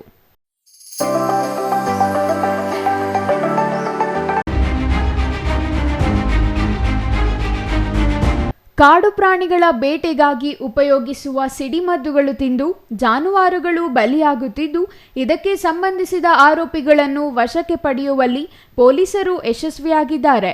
ಚಾಮರಾಜನಗರ ಜಿಲ್ಲೆಯ ಕೊಳ್ಳೇಗಾಲ ತಾಲೂಕಿನ ಕುಣಗಳ್ಳಿ ನಾರಾಯಣಸ್ವಾಮಿ, ಶಿವಣ್ಣ, ಹನೂರು ತಾಲೂಕಿನ ಚಿಕ್ಕಲತೂರು ಗ್ರಾಮದ ಜಡೆಯಪ್ಪ, ಈತನ ಮಗ ರುದ್ರ, ಭದ್ರಯ್ಯನಹಳ್ಳಿ ಗ್ರಾಮದ ಶ್ರೀರಂಗಶೆಟ್ಟಿ ಎಂಬುವವರನ್ನು ಪೊಲೀಸರು ಬಂಧಿಸಿದ್ದಾರೆ. ಬಂಧಿತ ನಾರಾಯಣಸ್ವಾಮಿಯಿಂದ 43 ಜೀವಂತ ನಾಡಗುಂಡುಗಳನ್ನು ಪೊಲೀಸರು ವಶಪಡಿಸಿಕೊಂಡಿದ್ದಾರೆ.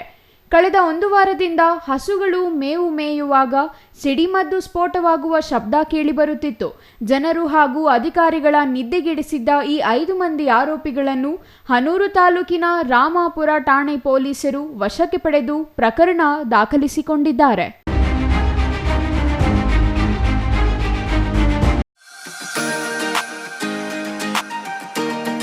ಕೊರಟಗೆರೆ ಕಾಳಿದಾಸ ಪ್ರೌಢಶಾಲಾ ಮೈದಾನದಲ್ಲಿ ನಡೆದ ಮಧುಗಿರಿ ಶೈಕ್ಷಣಿಕ ಜಿಲ್ಲೆಯ 4 ತಾಲೂಕಿನ ಕ್ರೀಡಾ ಶಿಕ್ಷಕರ ಜಿಲ್ಲಾ ಮಟ್ಟದ ಕ್ರೀಡಾಕೂಟಕ್ಕೆ ನೆಟ್ಬಾಲ್ ಆಡುವ ಮೂಲಕ ಕ್ಷೇತ್ರ ಶಿಕ್ಷಣಾಧಿಕಾರಿ ನಟರಾಜು ಚಾಲನೆ ನೀಡಿದರು. ನಂತರ ಮಾತನಾಡಿದ ಅವರು, ಶಿಕ್ಷಕರು ಕ್ರೀಡಾಕೂಟಗಳಲ್ಲಿ ಹೆಚ್ಚು ಭಾಗವಹಿಸಬೇಕು. ಶಿಕ್ಷಕರು ಕ್ರೀಡೆಗಳ ಆಸಕ್ತಿಯನ್ನು ಮಕ್ಕಳಲ್ಲಿ ತುಂಬಬೇಕು. ಪ್ರತಿ ಕ್ರೀಡೆ ಬಗ್ಗೆ ಮಕ್ಕಳಲ್ಲಿ ಆಸಕ್ತಿ ತುಂಬಬೇಕು ಎಂದರು. ಮಧುಗಿರಿ, ಪಾವಗಡ, ಕೊರಟಗೆರೆ, ಶಿರಾ ತಾಲೂಕುಗಳ ದೈಹಿಕ ಶಿಕ್ಷಣ ಶಿಕ್ಷಕರು ಹಾಗೂ ಅಧಿಕಾರಿಗಳು ಹಾಜರಿದ್ದರು. ಚಾಕುವಿನಿಂದ ಕತ್ತು ಕೊಯ್ದುಕೊಂಡು ವ್ಯಕ್ತಿಯೊಬ್ಬರು ಮೃತಪಟ್ಟಿರುವ ಘಟನೆ ಪಾವಗಡ ತಾಲೂಕಿನ ಕಣಿವೇನಹಳ್ಳಿಯಲ್ಲಿ ನಡೆದಿದೆ. ಸುಮಾರು 50 ವರ್ಷದ ಹನುಮಂತರಾಯ ಎಂಬುವವರು ಮಾನಸಿಕ ಅಸ್ವಸ್ಥರಾಗಿದ್ದು ಹಲವು ಬಾರಿ ಆತ್ಮಹತ್ಯೆಗೆ ಯತ್ನಿಸಿದ್ದಾರೆಂದು ತಿಳಿದುಬಂದಿದೆ. ನಿನ್ನೆ ಸಂಜೆ ಕೈಯಲ್ಲಿ ಚಾಕು ಹಿಡಿದು ಮೆಕ್ಕೆಜೋಳ ತೋಟಕ್ಕೆ ತೆರಳಿ ಅಲ್ಲಿಯೇ ತನ್ನ ಕತ್ತನ್ನು ಕೊಯ್ದುಕೊಂಡಿದ್ದಾನೆ. ಗ್ರಾಮಸ್ಥರು ನೋಡಿ ಸರ್ಕಾರಿ ಆಸ್ಪತ್ರೆಗೆ ದಾಖಲಿಸಿದರು. ನಂತರ ಹೆಚ್ಚಿನ ಚಿಕಿತ್ಸೆಗಾಗಿ ತುಮಕೂರು ಜಿಲ್ಲಾಸ್ಪತ್ರೆಗೆ ಶಿಫಾರಸು ಮಾಡಲಾಗಿದೆ. ತುಮಕೂರಿಗೆ ತೆರಳುವ ವೇಳೆ ಮಾರ್ಗ ಮಧ್ಯದಲ್ಲಿಯೇ ಮೃತಪಟ್ಟಿದ್ದಾರೆ. ಘಟನಾ ಸ್ಥಳಕ್ಕೆ ವೃತ್ತ ನಿರೀಕ್ಷಕ ಸುರೇಶ್ ಭೇಟಿ ನೀಡಿ ಪರಿಶೀಲನೆ ನಡೆಸಿದ್ದಾರೆ. ಕೊನೆಯದಾಗಿ ಮತ್ತೊಮ್ಮೆ ಮುಖ್ಯಾಂಶಗಳು.